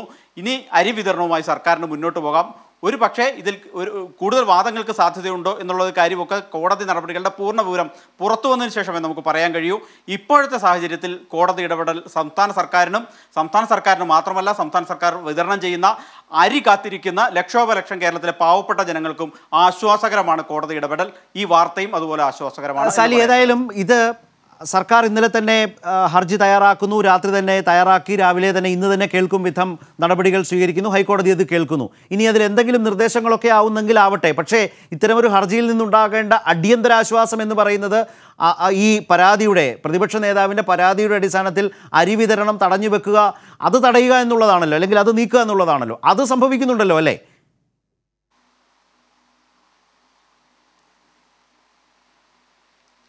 അതായത് തെരഞ്ഞെടുപ്പ് കമ്മീഷൻ്റെ ഇതുമായി ബന്ധപ്പെട്ട നടപടികൾ കോടതി സ്റ്റേ ചെയ്തിരിക്കുന്നു. അതിനർത്ഥം ഇത് തടഞ്ഞുകൊണ്ട്, അരി വിതരണം തടഞ്ഞുകൊണ്ട് തെരഞ്ഞെടുപ്പ് കമ്മീഷൻ പുറപ്പെടുവിച്ച ഉത്തരവിന് ഇപ്പോൾ നിയമസാധുതയില്ല. അതിനർത്ഥം തെരഞ്ഞെടുപ്പ് കമ്മീഷൻ സ്റ്റേ ചെയ്യുന്നതിന് മുമ്പുള്ള സ്റ്റാറ്റസ് കോയിലേക്ക് പോയിരിക്കുന്നു. അതായത് ആ അരി വിതരണം ചെയ്യാമെന്ന സർക്കാർ ഉത്തരവ് കേരളത്തിൽ നടപ്പിലാക്കാം എന്നുള്ളതാണ്. ഈ ഹർജി കൊടുത്തപ്പോൾ സർക്കാർ വിശദമായ ചില കാര്യങ്ങൾ പറഞ്ഞിരുന്നു. ഒന്ന്, തെരഞ്ഞെടുപ്പ് കമ്മീഷൻ അല്ലെങ്കിൽ തെരഞ്ഞെടുപ്പ് നോട്ടിഫിക്കേഷൻ വരുന്നതിന് മുമ്പ് എടുത്ത തീരുമാനമാണ്. മുൻപ് തന്നെ വിതരണം ചെയ്തുകൊണ്ടിരിക്കുന്ന അരിയാണ്. ഇത് സാധാരണ നടപടിക്രമത്തിൻ്റെ ഭാഗമായി അത് തുടർന്നുവെന്നേ ഉള്ളൂ. മാത്രമല്ല, കേരളത്തിൽ ഉത്സവ സീസണാണ്. വിഷു, ഈസ്റ്റർ, റംസാൻ തുടങ്ങി ഒട്ടനവധി ആഘോഷങ്ങൾ വരുന്നൊരു കാലമാണ്. അതൊക്കെ കൊണ്ട് തന്നെ വിതരണം ചെയ്തുകൊണ്ടിരിക്കുന്ന അരിയിൽ ഒരു മുടക്കവും വരുത്താൻ കഴിയില്ല. അത് സാധാരണക്കാരുടെ ജീവിതത്തെ ബാധിക്കും എന്നതാണ് സർക്കാർ ഒരു പ്രധാനപ്പെട്ട കാര്യം. ഇത്രയും പറഞ്ഞതിൽ നിന്ന് ഹൈക്കോടതിയുടെ ഇടപെടലിൽ നിന്ന് മനസ്സിലാവുന്ന ഒരു കാര്യം, ഇതിൽ പ്രതിപക്ഷ നേതാവിൻ്റെ വാദം എന്തായിരുന്നു? ഇതിന് തുടർച്ചകളില്ലാത്ത, ഇപ്പോൾ ഈ തെരഞ്ഞെടുപ്പ് കണ്ടുകൊണ്ട് പിണറായി സർക്കാർ ചെയ്യുന്ന വോട്ട് ലാക്കാക്കിയുള്ളൊരു നടപടി, ഇതാണ് അദ്ദേഹം ഇതിൽ നിന്ന് മനസ്സിലാക്കിയത്. പക്ഷേ സർക്കാർ പറഞ്ഞത് ഇതൊരു തുടർച്ചയാണ്. ഇപ്പോൾ സ്കൂൾ കുഞ്ഞുങ്ങൾക്ക്, സ്കൂളിൽ പോകുന്ന കുഞ്ഞുങ്ങൾക്ക് അരി കൊടുക്കുന്നു. അത് ഇപ്പോൾ കൊടുക്കുന്നതിൻ്റേത് അടക്കം കാര്യം സ്കൂളുകൾ തുറക്കാത്ത സാഹചര്യമുണ്ട്. അതുകൊണ്ട് തന്നെ ഈ അരി കൊടുത്തു തീർക്കേണ്ട സാഹചര്യമുണ്ട്. ആ നിലയിൽ ആ നടപടി സ്വീകരിക്കുന്നു. അപ്പോൾ ഇത് തുടർച്ചയായി ചെയ്തു വരുന്നതാണ് എന്നൊരു ബോധ്യം സർക്കാരിന് വരുന്നു. പ്രതിപക്ഷ നേതാവ് പറഞ്ഞതുപോലെ ഒരു തെരഞ്ഞെടുപ്പിന് വേണ്ടി മാത്രം ചെയ്തതല്ല, അങ്ങനെ ചെയ്ത ഒരു തീരുമാനവുമല്ല എന്നുകൂടിയല്ലേ അങ്ങനെയാണെങ്കിൽ ഹൈക്കോടതി മനസ്സിലാക്കുന്നത്?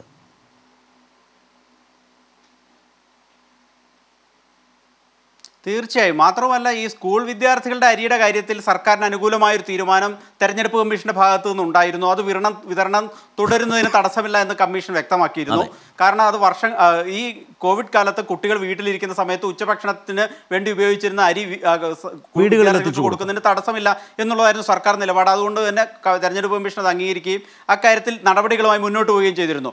പക്ഷേ രമേശ് ചെന്നിത്തലയുടെ ആ പരാതിയിലെ രണ്ടാമത്തെ കണ്ടന്റാണിത്.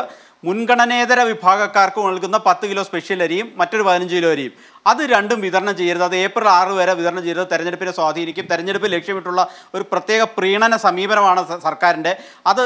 അതിൽ നിയമവിരുദ്ധമായ നടപടിക്രമങ്ങളുണ്ട് എന്ന് പറഞ്ഞാണ് തെരഞ്ഞെടുപ്പ് കമ്മീഷനെ സമീപിച്ചത്. തെരഞ്ഞെടുപ്പ് കമ്മീഷൻ അതിൻ്റെ വസ്തുതകൾ പരിശോധിക്കാതെയോ മനസ്സിലാക്കാതെയോ സർക്കാരിൻ്റെ ഉത്തരവ് നടപ്പാക്കരുത് എന്ന് തീരുമാനിച്ചു. അത് സർക്കാരിനോട് പറയുകയും ചെയ്തു.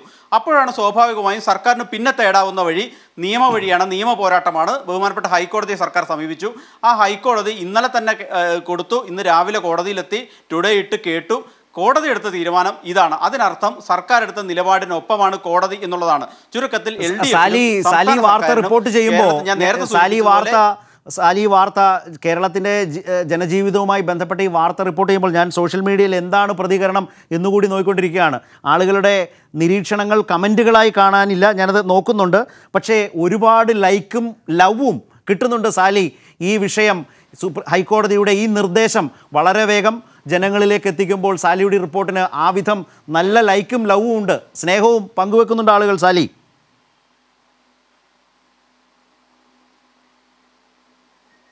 അത് സ്വാഭാവികമായും, കാരണം ഹൈക്കോടതി എടുത്ത സമീപനം ഈ സാധാരണ ജനങ്ങൾക്ക് അനുകൂലമായൊരു നിലപാടാണ് എന്നുള്ളത് കൊണ്ട് തന്നെ അതിന് ലൈക്കും ആശീർവാദങ്ങളും ലഭിക്കുക ഉറപ്പാണ്. അത് കോടതിക്കും ആ കോടതി എടുത്ത നടപടികൾക്കുമുള്ള അംഗീകാരമാണ്. ആ നിലപാടെടുത്ത ആളുകൾക്കുള്ള, അല്ലെങ്കിൽ സർക്കാരിനും അതിൻ്റെ പൊളിറ്റിക്കൽ ലീഡർഷിപ്പിനുള്ള അംഗീകാരം കൂടിയായി അതിനെ അവർക്ക് കാണാം. സ്വാഭാവികമായും നമുക്കറിയാം, ഈ സമീപകാലത്ത് സംസ്ഥാന സർക്കാർ എടുത്ത ജനക്ഷേമ പ്രവർത്തനങ്ങൾക്കെല്ലാം വലിയ കയ്യടി കിട്ടിയിട്ടുണ്ട്. പക്ഷേ അതിനെതിരെയൊക്കെ നിലപാട് സ്വീകരിച്ച പ്രതിപക്ഷ നേതാവിനെതിരെ വലിയ വിമർശനവും പൊതുസമൂഹത്തിൽ നിന്ന് ഉയർന്നിട്ടുമുണ്ട്. അപ്പോൾ അതിൻ്റെയൊക്കെ തുടർച്ചയായിട്ട് വേണം ഈ വാർത്തയോടുള്ള സമൂഹത്തിൻ്റെ പ്രതികരണവും. അതെ, ശരിയാണ്. ഇപ്പോൾ ഓമനക്കുട്ടനും ഷഫീറും വിനോദും ഒക്കെ മനുവും ഒക്കെ ഒരുപാട് കാര്യങ്ങൾ എഴുതുന്നുണ്ട്. അതിൽ പലതും അവരുടെ നിരീക്ഷണങ്ങൾ നമ്മളൊരു പബ്ലിക് ഡൊമൈനിലേക്ക് ആ നിലയിൽ വീണ്ടും വായിച്ച് തന്നെ പ്രതിഫലിപ്പിക്കാൻ കഴിയില്ല. അത്ര വലിയ വിമർശനമാണ്. ഈ എല്ലാ കാര്യത്തിലും രാഷ്ട്രീയം കാണുക, എല്ലാം വോട്ടിന് വേണ്ടിയാണ് എന്ന നിലയിൽ കാര്യങ്ങളെ കാണുക. ഈ സമീപനം കേരളത്തിൽ മാറേണ്ടതുണ്ട് എന്നൊരു പൊതുബോധം ഹൈക്കോടതിയുടെ ഈ നിർദ്ദേശത്തിലൂടെ ഏതാണ്ട് ആളുകളുടെ മുമ്പിൽ വളരെ കാര്യമായി വരുന്നുണ്ട്.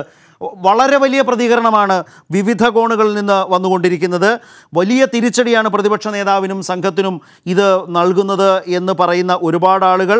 ഇത് തന്നെയാണ് കാത്തിരുന്ന വാർത്ത എന്ന് സുരേഷ് പറയുന്നു. ബാബു കുറ്റിക്കാട്ട് എഴുതുന്നു. ശശിധരൻ, വിനോദ്, ഞാൻ നേരത്തെ പറഞ്ഞ വിനോദ്, അശ്വിൻ, രാജേഷ്, ഒരുപാട് ആളുകൾ വളരെ കൃത്യമായി തന്നെ ഇക്കാര്യത്തിൽ ഏതെങ്കിലും തരത്തിൽ കക്ഷി രാഷ്ട്രീയത്തിനപ്പുറമുള്ള കേരളത്തിൻ്റെ ഒരു പൊതു നിലപാടാണ് ഇക്കാര്യത്തിൽ ഉണ്ടാവേണ്ടത് എന്ന് എല്ലാവരും പറയുന്നു. ഈ കഴിഞ്ഞ ദിവസങ്ങളിൽ രൂപപ്പെട്ട ഒരു പ്രധാനപ്പെട്ട ടേമുണ്ട്. ഞാൻ ആദ്യം സൂചിപ്പിച്ചതുപോലെ, അന്നം മുടക്കികൾ, അന്നം മുടങ്ങി, അന്നം മുടക്കിയതാര്? ഈ നിലയിൽ തന്നെ ആ നിലയിലൊക്കെ നിലപാടെടുത്തവർക്കുള്ള തിരിച്ചടിയാണ് എന്നെഴുതുന്നു അമ്പാടി സുകുമാരൻ എന്ന പ്രേക്ഷകൻ. അതുപോലെ തുളസീധരൻ ഈ തീരുമാനത്തെ പിന്തുണച്ചുകൊണ്ടുള്ള അഭിപ്രായങ്ങൾ പ്രകടിപ്പിക്കുന്നുണ്ട്. അവരുടേതായ പ്രതികരണങ്ങൾ കാണാം. അമീൻ ഷാ പിന്തുണച്ചുകൊണ്ടും ഈ നിലപാടിനോടും യോജിച്ചുകൊണ്ട് അഭിപ്രായങ്ങൾ പറയുന്നു. വലിയ തിരിച്ചടിയാണ് ഇത്തരം നിലപാടെടുത്തവർക്ക് എന്ന് ജയകുമാറിൻ്റെ അഭിപ്രായം. വലിയ നിരാശാജനകമായ നിലപാട് പ്രതിപക്ഷ നേതാവ് എന്ന നിലയിൽ പറയുന്നവരുണ്ട്. അനീഷിൻ്റെ കമൻറ്റ് വരുന്നുണ്ട്. ഏതായാലും ശ്രീരാഗ്, നന്ദൻ, അരുൺ, ഒട്ടേറെ ആളുകൾ കോടതികൾ നീതിയിൽ ജനവിശ്വാസം നശിച്ചിട്ടില്ല എന്ന് ശ്രീദേവി ദാസൻ എഴുതുന്നു. കേരളം കാത്തിരുന്ന വാർത്തയാണിത് എന്ന് വീണ്ടും എഴുതുന്ന ആളുകളുണ്ട്. ജോബി എഴുതുന്നു.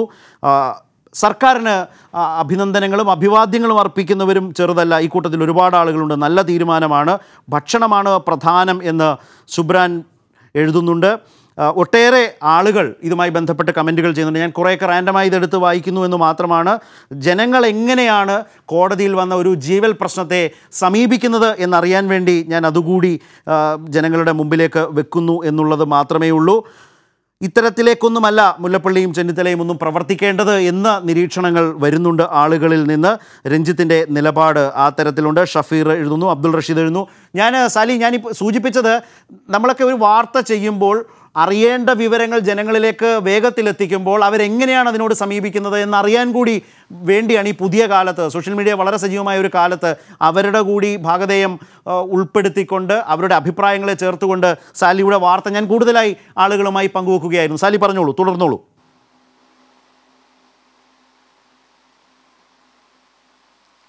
സ്വാഭാവികമായും ആളുകൾക്കിടയിൽ നിന്ന് വലിയ അനുകൂലമായ പ്രതികരണം ഉണ്ടാവുക തന്നെ ചെയ്യും ഈ വാർത്തയ്ക്ക് എന്ന കാര്യത്തിൽ തർക്കമില്ല. കാരണം അവർ ആഗ്രഹിച്ചിരുന്നത് അവർ കോവിഡ് കാലത്തും അതിനുശേഷവും സംസ്ഥാന സർക്കാർ നടപ്പാക്കിയ ഇത്തരത്തിലുള്ള ജനക്ഷേമ പദ്ധതികൾ, അവരുടെ ഭക്ഷണാവശ്യങ്ങൾ അഡ്രസ് ചെയ്യുന്ന തരത്തിലുള്ള ജനക്ഷേമകരമായ പ്രവർത്തനങ്ങൾ ഈ തെരഞ്ഞെടുപ്പ് കാലത്ത് പ്രതിപക്ഷ നേതാവിന് ലഭിച്ച വലിയ ശിക്ഷയാണ് എന്നാണ് കൃഷ്ണൻ തോട്ടത്ത് എന്ന പ്രേക്ഷകൻ പറയുന്നത്. പ്രതിപക്ഷ നേതാവിന് ഒരു വലിയ തിരിച്ചടി കൂടിയായി ആ നിലയ്ക്ക് ഈ കോടതിയുടെ നിർദ്ദേശം മാറുന്നില്ലേ?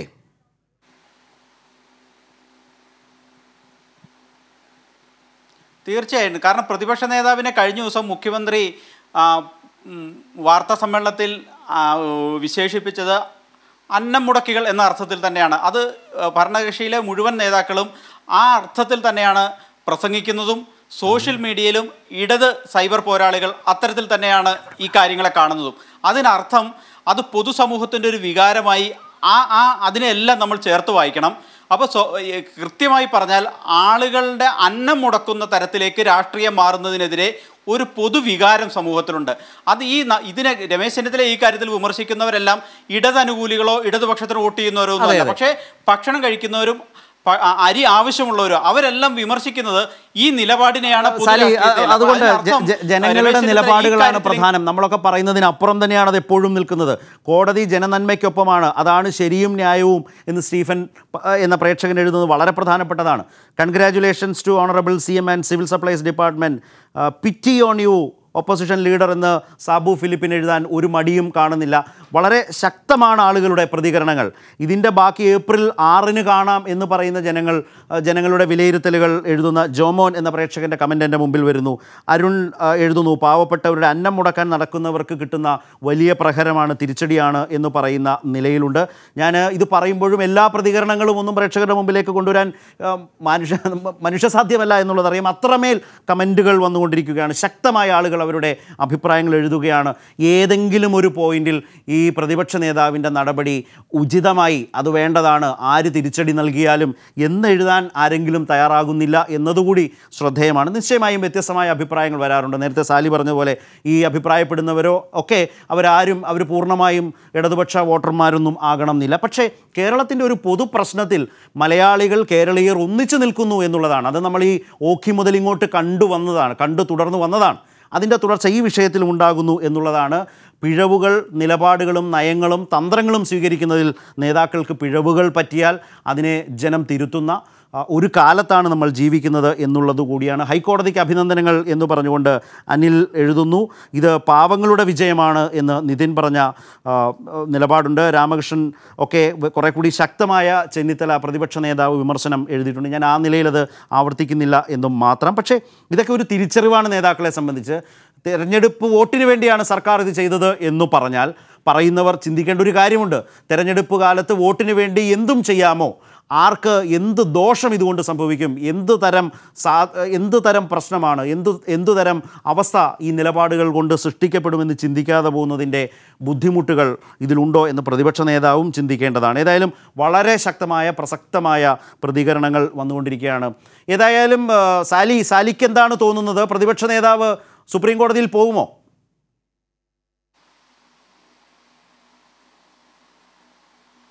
സാധ്യതയില്ല ശരത്ത്. കാരണം അത്രയും ഒരു സാഹസത്തിന് പ്രതിപക്ഷ നേതാവ് ഈ വിഷയത്തിൽ മുതിരുമെന്ന് കരുതുന്നില്ല. കാരണം ഈ പ്രതികരണങ്ങളൊക്കെ പ്രതിപക്ഷ നേതാവിൻ്റെയും മറ്റ് പ്രതിപക്ഷ നേതാക്കളുടെയും ഒക്കെ ഈ ജനങ്ങളുമായിട്ട് കൂടുതൽ അടുത്തിടപഴകുന്ന മറ്റ് പ്രതിപക്ഷ നേതാക്കളുടെയും ഒക്കെ ചെവിയിലെത്തും എന്ന് തന്നെ പ്രതീക്ഷിക്കുക. അതുകൊണ്ട് അത്തരമൊരു സാഹസത്തിന് ഏതായാലും രമേശ് ചെന്നിത്തല മുതിരില്ല.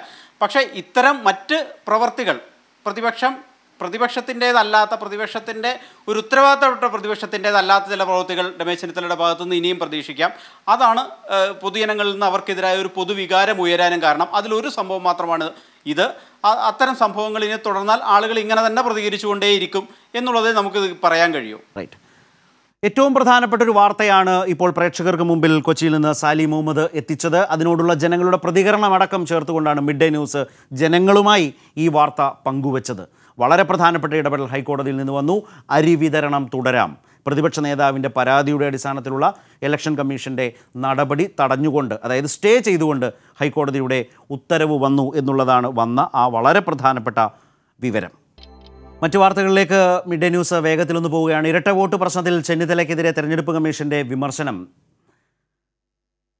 പ്രതിപക്ഷ നേതാവിൻ്റെ പരാതി 11-ാം മണിക്കൂറിൽ ഉള്ളതാണ്. പിഴവ് തിരുത്താനുള്ള അവസരങ്ങൾ ഉപയോഗപ്പെടുത്തിയില്ലെന്നും വിമർശനമുണ്ട്. അതേസമയം ഒരു പൗരൻ ഒരു വോട്ട് മാത്രമേ ചെയ്യുന്നുള്ളൂ എന്ന് കമ്മീഷൻ ഉറപ്പാക്കണമെന്ന് കോടതി ഇടക്കാല ഉത്തരവിൽ നിർദ്ദേശിച്ചു. ഇരട്ട വോട്ടുള്ളവർ വോട്ട് ചെയ്യുന്നത് തടയണമെന്നാവശ്യപ്പെട്ടാണ് പ്രതിപക്ഷ നേതാവ് രമേശ് ചെന്നിത്തല ഹൈക്കോടതിയെ സമീപിച്ചിരുന്നത്. എന്നാൽ ഇരട്ട വോട്ടുള്ളവർക്കും ഒരു വോട്ടിന് അവകാശമുണ്ടെന്ന് കോടതി നിരീക്ഷിച്ചു. ഇരട്ട വോട്ടുള്ളവർ ഒരു വോട്ട് മാത്രമേ ചെയ്യുന്നുള്ളൂവെന്ന് തെരഞ്ഞെടുപ്പ് കമ്മീഷൻ ഉറപ്പാക്കണം. ഇതിനായി സ്വീകരിച്ച നടപടികൾ നാളെ കോടതി അറിയിക്കണം. ഓൺലൈൻ വഴി വോട്ട് ചേർക്കുമ്പോൾ സംഭവിക്കാവുന്ന അപാകതകൾ പരിഹരിക്കാൻ സാങ്കേതിക സംവിധാനമില്ല എന്ന് കോടതി ആരാഞ്ഞു. പേരിരട്ടിച്ചാൽ അവ സ്വമേധയാ ഇല്ലാതാവുന്ന വിധത്തിൽ സാങ്കേതിക വിദ്യ പരിഷ്കരിക്കണം. വോട്ടിരട്ടിപ്പ് തടയാൻ സാങ്കേതികമായി എന്ത് ചെയ്യാൻ കഴിയുമെന്ന് തെരഞ്ഞെടുപ്പ് കമ്മീഷൻ പരിശോധിക്കണം. തെരഞ്ഞെടുപ്പിൽ കൃത്രിമം ഒഴിവാക്കാൻ സ്വീകരിച്ച നടപടികൾ തെരഞ്ഞെടുപ്പ് കമ്മീഷൻ സമർപ്പിച്ച സത്യവാങ്മൂലത്തിൽ വിശദീകരിച്ചു. ഇതിനിടെ ഇരട്ട വോട്ട് സംബന്ധിച്ച് ഹൈക്കോടതി നിർദ്ദേശം നടപ്പാക്കുമെന്ന് മുഖ്യ തിരഞ്ഞെടുപ്പ് ഓഫീസർ ടിക്കാറാം മീണ വ്യക്തമാക്കി. ആരും ഒന്നിലധികം വോട്ട് ചെയ്യുന്നില്ലെന്ന് ഉറപ്പാക്കുമെന്നും അദ്ദേഹം പറഞ്ഞു. പട്ടികയിൽ 4 ലക്ഷത്തോളം ഇരട്ട വോട്ടുകളുണ്ടെന്നായിരുന്നു പ്രതിപക്ഷ നേതാവിന്റെ ആരോപണം. അവയൊക്കെയും LDF പ്രവർത്തകരുടേതാണെന്നും പ്രതിപക്ഷ നേതാവ് ആരോപിച്ചിരുന്നു. എന്നാൽ ഇരട്ട വോട്ടുള്ള UDF MLA-മാരുടെയും UDF സ്ഥാനാർത്ഥികളുടെയും KPCC DCC ഭാരവാഹികളുടെയും പേരുകൾ ഒന്നൊന്നായി പുറത്തുവന്നതോടെ പ്രതിപക്ഷ നേതാവ് ആരോപണത്തിൽ നിന്ന് പിന്നോട്ടുപോയി. തെരഞ്ഞെടുപ്പ് കമ്മീഷനെ കുറ്റപ്പെടുത്തിയായിരുന്നു രമേശ് ചെന്നിത്തല ഒടുവിൽ കോടതിയിലെത്തിയത്. കൈരളി ന്യൂസ്, കൊച്ചി. ഇതൊക്കെ കണ്ടുകൊണ്ട് പ്രേക്ഷകർ പ്രതികരിക്കുമ്പോൾ അജി എന്ന പ്രേക്ഷകൻ്റെ കമൻ്റ് അല്പം കടന്നുപോയില്ലേ എന്നെനിക്ക് അജിയോട് ചോദിക്കാൻ തോന്നുകയാണ്. അതെന്താണെന്ന് ഞാൻ പറയുന്നില്ല. ഫേസ്ബുക്ക് കമൻറ്റുകൾ നോക്കിയാൽ മനസ്സിലാവും. അല്പം കടന്നുപോയില്ലേ അജി ആ പറഞ്ഞ എഴുത്ത്. ഏതായാലും അത് പബ്ലിക്കായി ഒരു വർത്തമാനത്തിലേക്ക് ഞാൻ ഏതായാലും പറയാനില്ല. പക്ഷേ വലിയ തോതിൽ ആളുകൾ നേതാക്കളുടെ നടപടികൾ, നിലപാടുകൾ വിലയിരുത്തുന്നുണ്ട് എന്ന് നേതാക്കൾ കാണേണ്ടതുണ്ട് എന്നാണ് പറയാനായി തോന്നുന്നത്. അതിപ്പോൾ അരിപ്രശ്നത്തിലായാലും ഇരട്ട വോട്ട് പ്രശ്നത്തിലായാലും ഒക്കെ നമ്മൾ ഇത് കണ്ടു. ഇതുപോലെ തന്നെയാണ് ഇപ്പോൾ മറ്റൊരു വലിയ പ്രശ്നമായി ഇപ്പോൾ ഗുരുവായൂരിലും തലശ്ശേരിയിലുമൊക്കെ BJPക്ക് സ്ഥാനാർത്ഥികൾ ഇല്ലാതായി വരുമ്പോൾ ആ BJP വോട്ടുകൾ എന്താവും, ആർക്ക് പോകും എന്നൊരു ചോദ്യം വരുമ്പോൾ നേതാക്കൾ എന്തു പറയും? മുല്ലപ്പള്ളി പറയുന്നത് നമ്മൾക്കൊന്ന് കേൾക്കാം. തലശ്ശേരി, ഗുരുവായൂർ മണ്ഡലങ്ങളിൽ BJP വോട്ട് വേണ്ട എന്ന് പറയാൻ മുല്ലപ്പള്ളി തയ്യാറായിട്ടില്ല. ഷംസീറിനെ തോൽപ്പിക്കാൻ എല്ലാ ജനാധിപത്യ മതേതര കക്ഷികളുടെയും വോട്ട് സ്വീകരിക്കും എന്നാണ് അദ്ദേഹം പറഞ്ഞത്. KNA ഖാദർ പ്രഗത്ഭമതിയായ നേതാവാണ്. അദ്ദേഹം അപക്വമതിയാണെന്ന് കരുതുന്നില്ലെന്നും മുല്ലപ്പള്ളി കോഴിക്കോട്ട് പറഞ്ഞു. ജനാധിപത്യ സമ്പ്രദായത്തിൽ ആർക്കും എന്തും ചെയ്യാൻ അവകാശമുണ്ട്. അതൊക്കെ രഹസ്യ ബാലറ്റാണ്. ഒരു BJPയുടെ വോട്ടും ഞങ്ങൾ ചോദിക്കില്ല.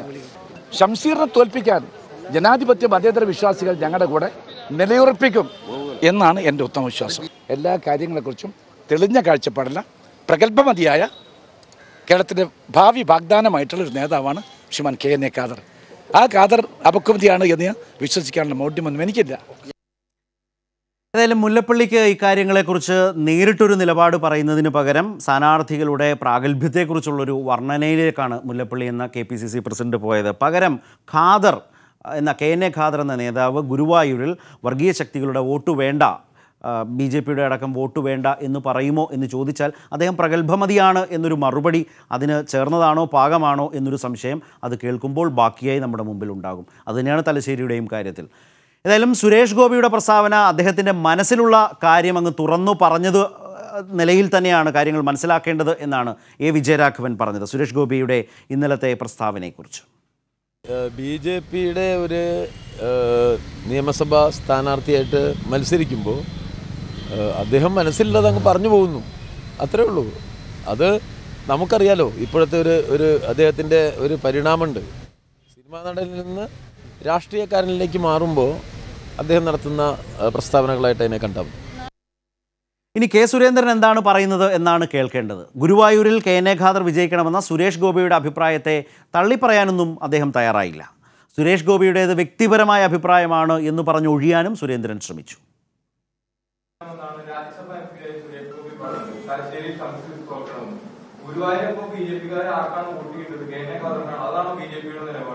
അതൊക്കെ വ്യക്തിപരമായിട്ടുള്ള അഭിപ്രായങ്ങളായിരിക്കും. ഞാൻ ആരെയും തള്ളിപ്പറയണം എന്ന് പറഞ്ഞിട്ടില്ല. തെരഞ്ഞെടുപ്പ് പൊതുയോഗങ്ങളിൽ വ്യക്തിപരമായിട്ടുള്ള ഇത്തരം പരാമർശങ്ങൾ ഉണ്ടാവുന്നത് പുതിയ കാര്യമൊന്നുമല്ലല്ലോ. തലശ്ശേരിയിൽ സ്ഥാനാർത്ഥി ഉണ്ടാവും പിന്തുണയ്ക്കാൻ. ബാക്കി 2 സ്ഥലത്തും ആയല്ലോ. തലശ്ശേരിയിലും അതിന്റെ പ്രോസസ് നടന്നുകൊണ്ടിരിക്കും. ഇതൊക്കെ തെരഞ്ഞെടുപ്പ് കാലത്ത് CPM രാഷ്ട്രീയം ഒന്നും പറയാനില്ലാത്തതുകൊണ്ട് എന്തെല്ലാം കാര്യങ്ങൾ പറയും.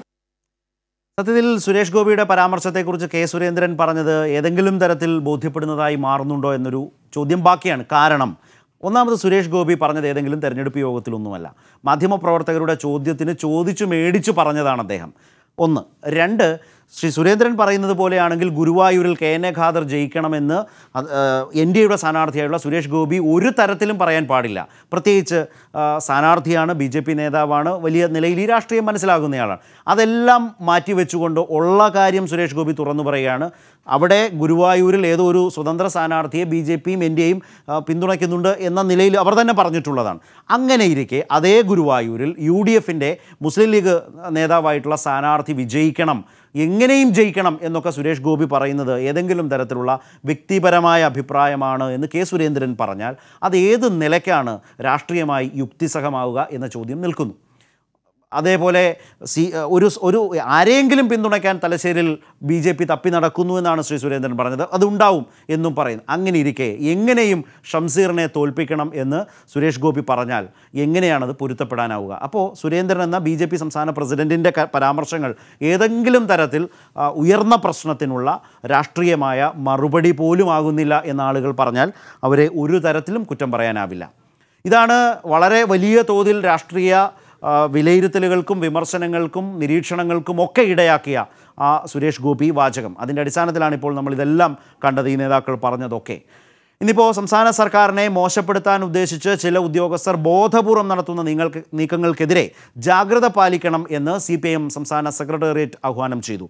അങ്ങനെ ഒരു സംസ്ഥാന സെക്രട്ടേറിയറ്റിൻ്റെ നിലപാടുകൂടി ഇതിനിടയിൽ നിന്ന് പുറത്തു വന്നു. സംസ്ഥാനത്തെ വിവിധ ഭാഗങ്ങളിൽ ചില ഉദ്യോഗസ്ഥർ വീടുകളിലെത്തി വാട്ടർ കണക്ഷൻ വിച്ഛേദിക്കുകയും വൈദ്യുതി വിച്ഛേദിക്കുകയും ചെയ്ത് ജനങ്ങൾക്ക് ബുദ്ധിമുട്ട് സൃഷ്ടിക്കുന്നുണ്ട് എന്നാണ് CPIM സെക്രട്ടേറിയറ്റിൻ്റെ പ്രസ്താവനയിൽ പറയുന്നത്. ചില ഉദ്യോഗസ്ഥർ കൃഷിക്കാരിൽ നിന്നും നെല്ല് സംഭരിക്കുന്നത് വൈകിപ്പിക്കാനും ശ്രമിക്കുന്നുണ്ട്. ഇതെല്ലാം സംസ്ഥാന സർക്കാരിനെ കരുതേച്ചു കാണിക്കാൻ ഉദ്ദേശിച്ചുകൊണ്ട് ചിലർ ബോധപൂർവം നടത്തുന്നതാണ്. ഇത്തരം നീക്കത്തിൽ നിന്നും ഈ ഉദ്യോഗസ്ഥർ പിന്തിരിയണമെന്നും സെക്രട്ടേറിയറ്റ് പ്രസ്താവനയിലൂടെ ആവശ്യപ്പെടുന്നു. ഇനി അല്പം വ്യത്യസ്തമായ ഒരു റിപ്പോർട്ട് കാണാം. ഇപ്പോൾ വളരെ കർക്കശക്കാരനായ കമ്മ്യൂണിസ്റ്റായിട്ടാണ് പിണറായി വിജയനെ എല്ലാവരും കാണുന്നത്. ഇപ്പോൾ ഈ തെരഞ്ഞെടുപ്പിലെ ഏറ്റവും വലിയ മുന്നണികൾക്ക് അതീതമായ ഏറ്റവും ശക്തനായ താരപ്രചാരകനാണ് മുഖ്യമന്ത്രി. വലിയ തിരക്കുകൾക്കിടയിലൂടെ പറഞ്ഞ സമയത്ത് വളരെ കൃത്യമായി സമയം അളന്നു തൂക്കി പ്രസംഗിച്ച് എല്ലാ സ്ഥലങ്ങളിലും സമയത്തെത്തുന്ന അപൂർവമായൊരു കാഴ്ച തന്നെയാണ് നമ്മൾ കണ്ടുകൊണ്ടിരിക്കുന്നത്. സാധാരണ തെരഞ്ഞെടുപ്പ് പൊതുയോഗങ്ങൾ എന്നൊക്കെ പറഞ്ഞാൽ മണിക്കൂറുകൾ വൈകി നടന്നു വരുന്ന ഒരു പ്രക്രിയയാകുമ്പോഴാണ് കൃത്യതയോടെ ഓരോ കാര്യങ്ങളും മുന്നോട്ട് പോകുന്നത് നമ്മൾ കാണുന്നത്. പക്ഷേ ഇതിനിടയിൽ ഒരു പ്രത്യേകതയുള്ള കാര്യം കൂടി ശ്രദ്ധിക്കാനിടയായി. ഒരുപക്ഷെ നിങ്ങളൊക്കെ കണ്ടിട്ടും മനസ്സിലാക്കിയിട്ടും ശ്രദ്ധിച്ചിട്ടുണ്ടാവും. ഈ തിരക്കുകൾക്കിടയിലൂടെ കടന്നു പോകുന്ന മുഖ്യമന്ത്രി ഇതിനിടയിൽ കുഞ്ഞുങ്ങൾ അദ്ദേഹത്തെ സമീപിക്കുകയോ വിളിക്കുകയോ കൈകൊട്ടുകയോ കൈനീട്ടുകയോ ഒക്കെ ചെയ്താൽ ഈ തിരക്കിനിടയിലൂടെ കൃത്യമായി വേദിയിലേക്ക് കടന്നു പോകുന്നയാൾ ഒന്ന് നിൽക്കും, അല്ലെങ്കിൽ അവരെ ഒന്ന് നോക്കും, അല്ലെങ്കിൽ അവരെ ഒന്ന് കണ്ട് പരിചയം നടിച്ചു പോകാനുള്ള കുഞ്ഞുങ്ങളോടുള്ള സമീപനത്തിൻ്റെ മുഖ്യമന്ത്രിയുടെ പിണറായി വിജയൻ്റെ ചില നടപടികൾ, ചില കാഴ്ചകൾ ഈ തെരഞ്ഞെടുപ്പ് യോഗങ്ങളിലൂടെ കണ്ടതടക്കം ഒന്ന് കാണാം. ജനകീയ മുഖ്യമന്ത്രി എന്ന പ്രതിച്ഛായക്കപ്പുറം വാത്സല്യം കൂടി നിറഞ്ഞു നിൽക്കുന്നതാണ് തിരഞ്ഞെടുപ്പ് പ്രചാരണ വേദിയിലെ മുഖ്യമന്ത്രിയുടെ സാന്നിധ്യത്തിലുള്ള ഓരോ കാഴ്ചകളും. മുഖ്യമന്ത്രി എത്തുന്ന ഇടങ്ങളിൽ പോകാൻ കുട്ടികൾ വരെ മാതാപിതാക്കളെ നിർബന്ധിക്കുന്നതാണ് കാഴ്ച. തിങ്ങി നിറഞ്ഞ വേദിയിലേക്ക് കടക്കുമ്പോൾ പോലും കുട്ടികളുടെ വിളി കേൾക്കാതിരിക്കാനാവില്ല മുഖ്യമന്ത്രിക്ക്. ചില കുഞ്ഞുങ്ങളാവട്ടെ മുതിർന്നവർ നീട്ടി വിളിക്കുന്നത് പോലെ സഖാവേ എന്ന് വിളിക്കാനാണ് ഇഷ്ടപ്പെടുന്നത്. അതുകൊണ്ട് കൂടുതൽ കാര്യങ്ങളിലേക്കൊന്നും കടക്കുന്നില്ല. ഇടതുപക്ഷ ജനാധിപത്യ മുന്നണി സ്ഥാനാർത്ഥികളായി മത്സരിക്കുന്ന പല വേദികളിലും കുട്ടികളുടെ ഉച്ചത്തിലുള്ള സഖാവ് വിളികൾ പിന്നീട് മുഖ്യമന്ത്രിയുടെ വാത്സല്യം നുകർന്നാണ് മടങ്ങിയത്. ചിലരാകട്ടെ അപ്പൂപ്പ എന്ന് വിളിച്ചാണ് വേദിയിലേക്ക് എത്തുന്നത് തന്നെ. തെരഞ്ഞെടുപ്പ് പ്രചാരണ തിരക്കിനിടയിലും തന്നെ കാണാൻ വരുന്ന കുരുന്നുകളോട് മുഖ്യമന്ത്രി കുശലം ചോദിക്കാനും സമയം കണ്ടെത്തുന്നു. കുശലം പറയുന്ന കുട്ടികളും കുട്ടികളോട് വിവരങ്ങൾ ആരായുന്ന മുഖ്യമന്ത്രിയും തെരഞ്ഞെടുപ്പ് പ്രചാരണ വേദിയിലെ മനോഹരമായ കാഴ്ചകളാണ്. തങ്ങളുടെ പ്രശ്നങ്ങളെക്കുറിച്ച്, നാടിന്റെ ചെറുതും വലുതുമായ വിഷയങ്ങളെക്കുറിച്ചും തുറന്നു പറയാനും മുഖ്യമന്ത്രിക്കൊപ്പം വേദികളിലെത്തുന്ന കുട്ടിക്കൂട്ടത്തിന് തെല്ലും മടിയില്ല. എന്തായാലും കേരളം മാറുമ്പോഴും ആ മാറ്റത്തിന്റെ നായകനായ മുഖ്യമന്ത്രിക്കൊപ്പം ഈ കുട്ടികളും അണിചേർന്ന് നന്മയുടെ വസന്തം തീർക്കുകയാണ്. News desk, Kairali news. ഒരുപാട് നല്ല കാഴ്ചകൾ തെരഞ്ഞെടുപ്പ് രംഗത്ത് ഇതുപോലെയൊക്കെ ഉണ്ടാവേണ്ടതുണ്ട്. രാഷ്ട്രീയത്തിന് അതീതമായും സംഭവിക്കേണ്ടതാണ്. അതുപോലെ തന്നെയാണ് ഈ തെരഞ്ഞെടുപ്പിൻ്റെയും രാഷ്ട്രീയത്തിൻ്റെയും പേരിൽ ജനങ്ങളുടെ അവരുടെ അവകാശങ്ങൾ, അവരുടെ ആവശ്യങ്ങൾ അതിനെ തടഞ്ഞു വെക്കാനേ പാടില്ല. അതും വലിയൊരു സൂചനയാണ്, വലിയൊരു മുന്നറിയിപ്പാണ്, വലിയൊരു പാഠമാണ് യഥാർത്ഥത്തിൽ ഇന്ന് ഹൈക്കോടതി അല്പം മുമ്പ് നൽകിയ ആ വാർത്തയിൽ ആ നിലപാടിലൂടെ വന്നത്. അതായത് അരി വിതരണം തടയണ്ട, അത് നടക്കട്ടെ എന്ന് ഹൈക്കോടതി പറയുന്നു. അത് തെരഞ്ഞെടുപ്പിന് വേണ്ടി മാത്രം സൃഷ്ടിക്കപ്പെട്ടിട്ടുള്ളതല്ല, അതിനൊരു തുടർച്ചയുണ്ട്. അതിന് സർക്കാർ ഇറക്കിയ ഉത്തരവ് ഈ തെരഞ്ഞെടുപ്പൊക്കെ വരുന്നതിനും എത്രയോ മുമ്പാണ്. കോടതിക്കത് ബോധ്യപ്പെടുന്നു. ആ ബോധ്യത്തിൻ്റെ അടിസ്ഥാനത്തിൽ പ്രതിപക്ഷ നേതാവിൻ്റെ പരാതിയുടെ അടിസ്ഥാനത്തിൽ ആ നടപടി, അരി വിതരണം തടഞ്ഞ കമ്മീഷൻ്റെ നടപടി ഹൈക്കോടതി തടസ്സപ്പെടുത്തുന്നു, വേണ്ട എന്ന് വെക്കുന്നു, സ്റ്റേ ചെയ്യുന്നു. കോടതി ഭാഷയിൽ പറഞ്ഞാൽ സ്റ്റേ ചെയ്യുന്നു. അതിന് നീങ്ങിയതും വളരെ രസകരമാണ്, വളരെ ശ്രദ്ധേയമാണ്. ഇന്നലെ രാത്രി വളരെ അടിയന്തരമായി സർക്കാർ ഹർജി തയ്യാറാക്കുന്നു. ഇന്ന് തന്നെ കേൾക്കണം എന്ന നിലയിൽ ഹൈക്കോടതിയിലേക്ക് നീക്കുന്നു. ഹൈക്കോടതി ഇന്ന് തന്നെ അത് കേൾക്കുന്നു. കേട്ട ഉടൻ തന്നെ അതിൻ്റെ യാഥാർത്ഥ്യം ബോധ്യപ്പെടുന്നു.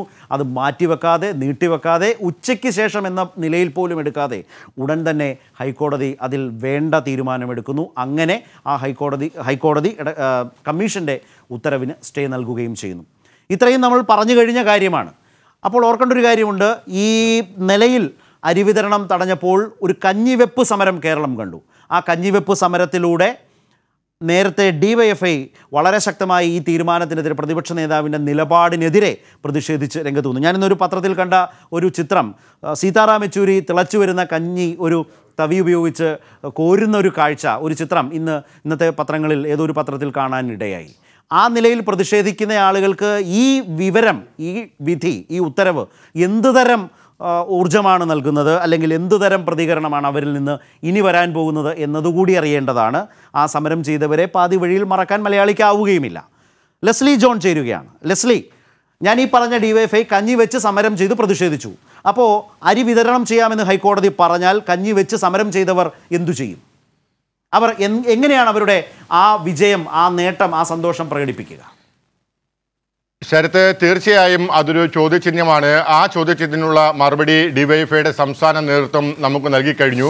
കഴിഞ്ഞ 2 ദിവസമായി ഇത്തരത്തിൽ സംസ്ഥാനത്തിൻ്റെ വിവിധ കേന്ദ്രങ്ങളിൽ, വിവിധ മേഖലകൾ കേന്ദ്രീകരിച്ചാണ് DYFI സംസ്ഥാന കമ്മിറ്റിയുടെ ആഹ്വാനപ്രകാരം ഇത്തരത്തിൽ കഞ്ഞിവെച്ചുള്ള പ്രതിഷേധ പ്രകടനം നടന്നത്. നമുക്കറിയാം, പാളയം മാർക്കറ്റിനുള്ളിൽ DYFI സംസ്ഥാന സെക്രട്ടറി A റഹീമാണ് ഇതിൻ്റെ സംസ്ഥാനതല ഉദ്ഘാടനം നിർവഹിക്കുകയും ചെയ്തത്. ഈ സാഹചര്യത്തിൽ ഹൈക്കോടതി വിധി വരികയും ആ വിധിയെ സ്വാഗതം ചെയ്യുന്ന ഒരു സാഹചര്യവും ഇപ്പോൾ DYFI ഇതിനെ സ്വാഗതം ചെയ്തുകൊണ്ടുള്ള നിലപാട് സ്വീകരിക്കുകയും ചെയ്തു. എന്നാൽ കൂടിയും നേരത്തെ തീരുമാനിച്ച പ്രകാരമുള്ള കഞ്ഞിവെപ്പ് സമരം പലയിടത്തും ആസൂത്രണം ചെയ്തിട്ടുണ്ട്. അത്തരത്തിൽ ആസൂത്രണം ചെയ്ത സ്ഥലങ്ങളിൽ കഞ്ഞിക്ക് പകരം പായസം വെച്ച് സന്തോഷം പ്രകടിപ്പിക്കാനുള്ള ആഘോഷം അല്ലെങ്കിൽ സന്തോഷം പ്രകടിപ്പിക്കാനുള്ള ഒരു അവസരമായി അതിനെ മാറ്റാനാണ് കേരളീയ സമൂഹത്തിലേക്ക് ഡിവൈഎഫ്ഐ പുതിയ ആശയങ്ങൾ സമരാശയങ്ങൾ വെച്ചുകൊണ്ട് ഇപ്പോൾ ആഹ്വാനം ചെയ്തിരിക്കുന്നത്. ഡിവൈഎഫ്ഐ സംസ്ഥാന സെക്രട്ടറി എ റഹീമാണ് ഇത് സംബന്ധിച്ച ആഹ്വാനം നടത്തുകയും ചെയ്തിട്ടുണ്ട്. നമുക്കറിയാം സാധാരണക്കാരൻ്റെ കഞ്ഞുകുടി മുട്ടിക്കുന്ന തരത്തിൽ പ്രതിപക്ഷം നീങ്ങിയപ്പോൾ അതിനെ പ്രതിരോധിക്കേണ്ട ബാധ്യത ഒരു യുവജന സംഘടന എന്ന നിലയിൽ ഡിവൈഎഫ്ഐ ഏറ്റെടുക്കുകയും ഇത് സംബന്ധിച്ചുള്ള ശക്തമായ സമരപരിപാടികളുമായി രംഗത്ത് വരികയുമായിരുന്നു. കേരളത്തിൻ്റെ സമരചരിത്രം പരിശോധിക്കുകയാണെങ്കിൽ ഇത്തരത്തിൽ വലിയ ഇടപെടലുകൾ നടത്തിയ പ്രസ്ഥാനം തന്നെയാണ് ഡിവൈഎഫ്ഐ. വർഷങ്ങളായി ഇത്തരത്തിലുള്ള ഇടപെടലുകൾ നടത്തുന്ന അതേ സാഹചര്യം തന്നെ ഇപ്പോഴും ഉരുത്തിരിഞ്ഞു വരികയും ചെയ്തിരുന്നു. അരി വിതരണം തടസ്സപ്പെടുത്തിയ പ്രതിപക്ഷത്തിൻ്റെ നീക്കത്തിനെയും ഒപ്പം ഉത്തരവിറക്കിയ തെരഞ്ഞെടുപ്പ് കമ്മീഷന്റെ നടപടിയെയും ആണ് ഈ പ്രതിഷേധത്തിലൂടെ കഞ്ഞുവെപ്പ് പ്രതിഷേധത്തിലൂടെ അവർ പ്രകടമായ ഒരു പ്രതിഷേധം ഉയർത്തിവെച്ചത്. എന്നാൽ സർക്കാരിൻ്റെ ഹർജി പരിഗണിച്ചുകൊണ്ട് ഹൈക്കോടതി ഇത് തുടരാനുള്ള ഒരു ആഹ്വാനം നൽകിയ സാഹചര്യത്തിൽ ഇത്തരത്തിൽ കഞ്ഞി വെപ്പ് പിൻവലിച്ചുകൊണ്ട് അവിടെയെല്ലാം പായസം വെച്ച് ആഘോഷിക്കാനുള്ള ഒരു മധുരം നൽകിയുള്ള ഒരു ആഘോഷമാക്കാനുള്ള തീരുമാനത്തിലേക്ക് ഡിവൈഎഫ്ഐ സംസ്ഥാന നേതൃത്വം മാറിയിരിക്കുന്നു എന്നുള്ളതാണ് ഏറ്റവും പ്രധാനപ്പെട്ട വസ്തുത. അതേതായാലും കൊള്ളാം, പ്രതിഷേധിക്കാൻ കഞ്ഞിവെച്ച് പ്രതിഷേധിക്കുക, ആ നേട്ടം ആ സമരം ഫലം കാണുന്നു എന്ന് കണ്ടാൽ പായസം വെച്ച് ആഹ്ലാദിക്കുക. അരിപ്പായസം തന്നെയാവുമല്ലേ? തീർച്ചയായും തൽക്കാലം സർക്കാർ നൽകുന്ന അരി ആയിരിക്കില്ല എങ്കിൽ കൂടിയും വില കൊടുത്തു വാങ്ങുന്ന അരിയിൽ തന്നെയായിരിക്കും വെക്കുക. എന്നാൽ ഈ ആഘോഷം തുടരുകയാണെങ്കിൽ വരും ദിവസങ്ങളിൽ സർക്കാർ നൽകുന്ന അരിയിൽ അവർ ആ ആഘോഷം പങ്കുവെക്കും എന്ന് തന്നെയാണ് സംസ്ഥാന നേതൃത്വം അറിയിച്ചിരിക്കുന്നത്. അതൊരു ആഘോഷമായി കേരളീയ സമൂഹം മൊത്തവും ഏറ്റെടുക്കുമെന്നുള്ള ഒരു വലിയ ശുഭാപ്തി വിശ്വാസവുമുണ്ട്. നമുക്കറിയാം, ഇപ്പോൾ തന്നെ നമ്മൾ ജനങ്ങളുടെ ഇടയിലേക്ക് ഇതുമായി ബന്ധപ്പെട്ട പ്രതികരണങ്ങൾക്ക് ആരാഞ്ഞുകൊണ്ട് നമ്മുടെ പല ലേഖകന്മാരും പോയിട്ടുണ്ട്. അവരിൽ നിന്നെല്ലാം ലഭിക്കുന്ന ഒരു ഔട്ട്പുട്ട് എന്ന് പറയുന്നത് ഈ സമാനമായ രീതിയിലാണ്. പ്രതിപക്ഷത്തിൻ്റെ രാഷ്ട്രീയ നീക്കത്തെ കോടതി ഇടപെട്ടുകൊണ്ട് ഇപ്പോൾ തടസ്സം നിർത്തിയിരിക്കുന്നു. അതിൽ ആകെ രണ്ട് കാര്യങ്ങളാണ് ജനങ്ങൾ മുൻപോട്ട് വയ്ക്കുന്നത്. വിശ്വസിക്കാൻ പറ്റുന്ന രണ്ടിടങ്ങൾ, ഒന്ന് സർക്കാരും ഒന്ന് ജുഡീഷ്യറിയുമായി ജനങ്ങളുടെ മനസ്സിലേക്ക് മാറുന്നു എന്നുള്ളതാണ് ഏറ്റവും പ്രധാനപ്പെട്ട വസ്തുത. ശരത്, റൈറ്റ്, ലെസ്ലിയാണ് വളരെ പ്രധാനപ്പെട്ട ഈ കാര്യങ്ങൾ നൽകിയത്. ഏതായാലും ഈ തരത്തിൽ അരിവിതരണം തടഞ്ഞപ്പോൾ കഞ്ഞിവെച്ച് ഡിവൈഎഫ്ഐ പ്രതിഷേധ സമരം തുടർന്നു വരികയായിരുന്നു. ഹൈക്കോടതി ഇടപെട്ട് അരിവിതരണമാകാം എന്ന നിലയിൽ ഇലക്ഷൻ കമ്മീഷൻ്റെ ആ ഉത്തരവ് പ്രതിപക്ഷ നേതാവിൻ്റെ പരാതിയുടെ അടിസ്ഥാനത്തിൽ തെരഞ്ഞെടുപ്പ് കമ്മീഷൻ അരിവിതരണം തടഞ്ഞ നടപടി സ്റ്റേ ചെയ്ത സാഹചര്യത്തിൽ പായസം വെച്ച് ആ സമരം അവസാനിപ്പിച്ച് അതിൻ്റെ ആഹ്ലാദം പങ്കുവെക്കാനുള്ള തീരുമാനത്തിലേക്ക് സമരരംഗത്തുണ്ടായിരുന്ന ഡിവൈഎഫ്ഐ തീരുമാനിച്ചിരിക്കുന്നു. ഇനി മിഡ് ഡേ ന്യൂസിൽ ഏറ്റവും ഷാർപ്പായ ഏറ്റവും പ്രധാനപ്പെട്ട നിലയിൽ ഇതിനോടകം തന്നെ സോഷ്യൽ മീഡിയയിൽ വലിയ ചർച്ചയായ ഒരു പൊളിറ്റിക്കൽ കമൻറ്റ് കേൾക്കാം. കൈരളി ന്യൂസിൻ്റെ തന്നെ പരിപാടിയിലാണ് ഇതുമായി ബന്ധപ്പെട്ട ഈ കമൻറ്റ് ഉണ്ടായത്. ഈ തെരഞ്ഞെടുപ്പിലെ ഏറ്റവും വലിയ തമാശയാണ് ഈ ശ്രീധരനെന്ന് പ്രമുഖ തിരക്കഥാകൃത്ത്, സംവിധായകൻ, അഭിനേതാവ് ഒക്കെയായ രഞ്ജി പണിക്കർ പറയുകയുണ്ടായി. ഈ തെരഞ്ഞെടുപ്പിലെ ഏറ്റവും വലിയ തമാശ ഈ ശ്രീധരൻ എന്നാണ് രഞ്ജി പണിക്കർ പറഞ്ഞത്. ബാലിശമായ പ്രസ്താവനകളാണ് അദ്ദേഹം നടത്തിക്കൊണ്ടിരിക്കുന്നതെന്നും കൈരളി ന്യൂസിൻ്റെ ഞങ്ങളുടെ വോട്ടോഗ്രാഫ് പരിപാടിയിൽ പങ്കെടുത്തുകൊണ്ട് പറയുകയുണ്ടായി. കൈരളി ന്യൂസ് പ്രത്യേക തെരഞ്ഞെടുപ്പ് പരിപാടിയായ വോട്ടോഗ്രാഫിൽ പാലക്കാട് നിയമസഭാ മണ്ഡലം ചർച്ച ചെയ്യവെയായിരുന്നു തിരക്കഥാകൃത്ത് രഞ്ജി പണിക്കരുടെ പരാമർശം. ഊതി വീർപ്പിച്ച വ്യക്തിത്വമാണ് ഈ ശ്രീധരൻ. ബാലിശമായ പ്രസ്താവനകളും ഇടപെടലുകളുമാണ് ഈ തെരഞ്ഞെടുപ്പ് കാലത്ത് ഈ ശ്രീധരൻ നടത്തിപ്പോയിട്ടുള്ളതെന്നും രഞ്ജി പണിക്കർ വിമർശിച്ചു. പാലക്കാട് ഈ ശ്രീധരനാണ്. ഈ ശ്രീധരനെ കുറിച്ച് പറയുമ്പോൾ അദ്ദേഹമാണ് മുഖ്യമന്ത്രി സ്ഥാനാർത്ഥി. നിങ്ങൾ ചിരിക്കരുത്, ചിരിക്കാൻ പാടില്ല. വലിയ ഈ തെരഞ്ഞെടുപ്പിലെ ഏറ്റവും വലിയൊരു കോമഡി അല്ലേ, പിന്നെ നമുക്ക് ചിരിക്കാതിരിക്കാൻ പറ്റും. ഈ ശ്രീധരന്റെ BJPയിലേക്കുള്ള വരവ് അദ്ദേഹത്തിന്റെ വലിപ്പം കൂട്ടിയോ കുറച്ചോ എന്ന ജോൺ ബ്രിട്ടാസിന്റെ ചോദ്യത്തിന് രഞ്ജി പണിക്കരുടെ മറുപടി ഇങ്ങനെ: ഞാൻ അങ്ങനെ ഒരു വലിയ വലിപ്പമുണ്ട് എന്ന് മുൻകാലങ്ങളിലും തെറ്റിദ്ധരിച്ചിട്ടുള്ള ആളല്ലാത്തതുകൊണ്ട് എനിക്കതിൽ വലിയ അത്ഭുതമൊന്നുമില്ല.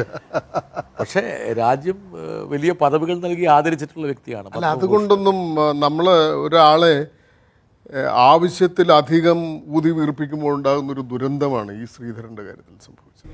Kairali news chief editor John ബ്രിട്ടാസും പ്രമുഖ തിരക്കഥാകൃത്ത് രഞ്ജി പണിക്കരും ചേർന്ന് നയിക്കുന്ന വോട്ടോഗ്രാഫ് സമഗ്രമായ തെരഞ്ഞെടുപ്പ് അവലോകനവുമായി കൈരളി ന്യൂസിൽ സംപ്രേഷണം തുടരുകയാണ്. News desk, Kairali news. അപ്പോൾ ഇന്നത്തെ മിഡ് ഡേ ന്യൂസ് അവസാനിപ്പിക്കാൻ സമയമാവുകയാണ്.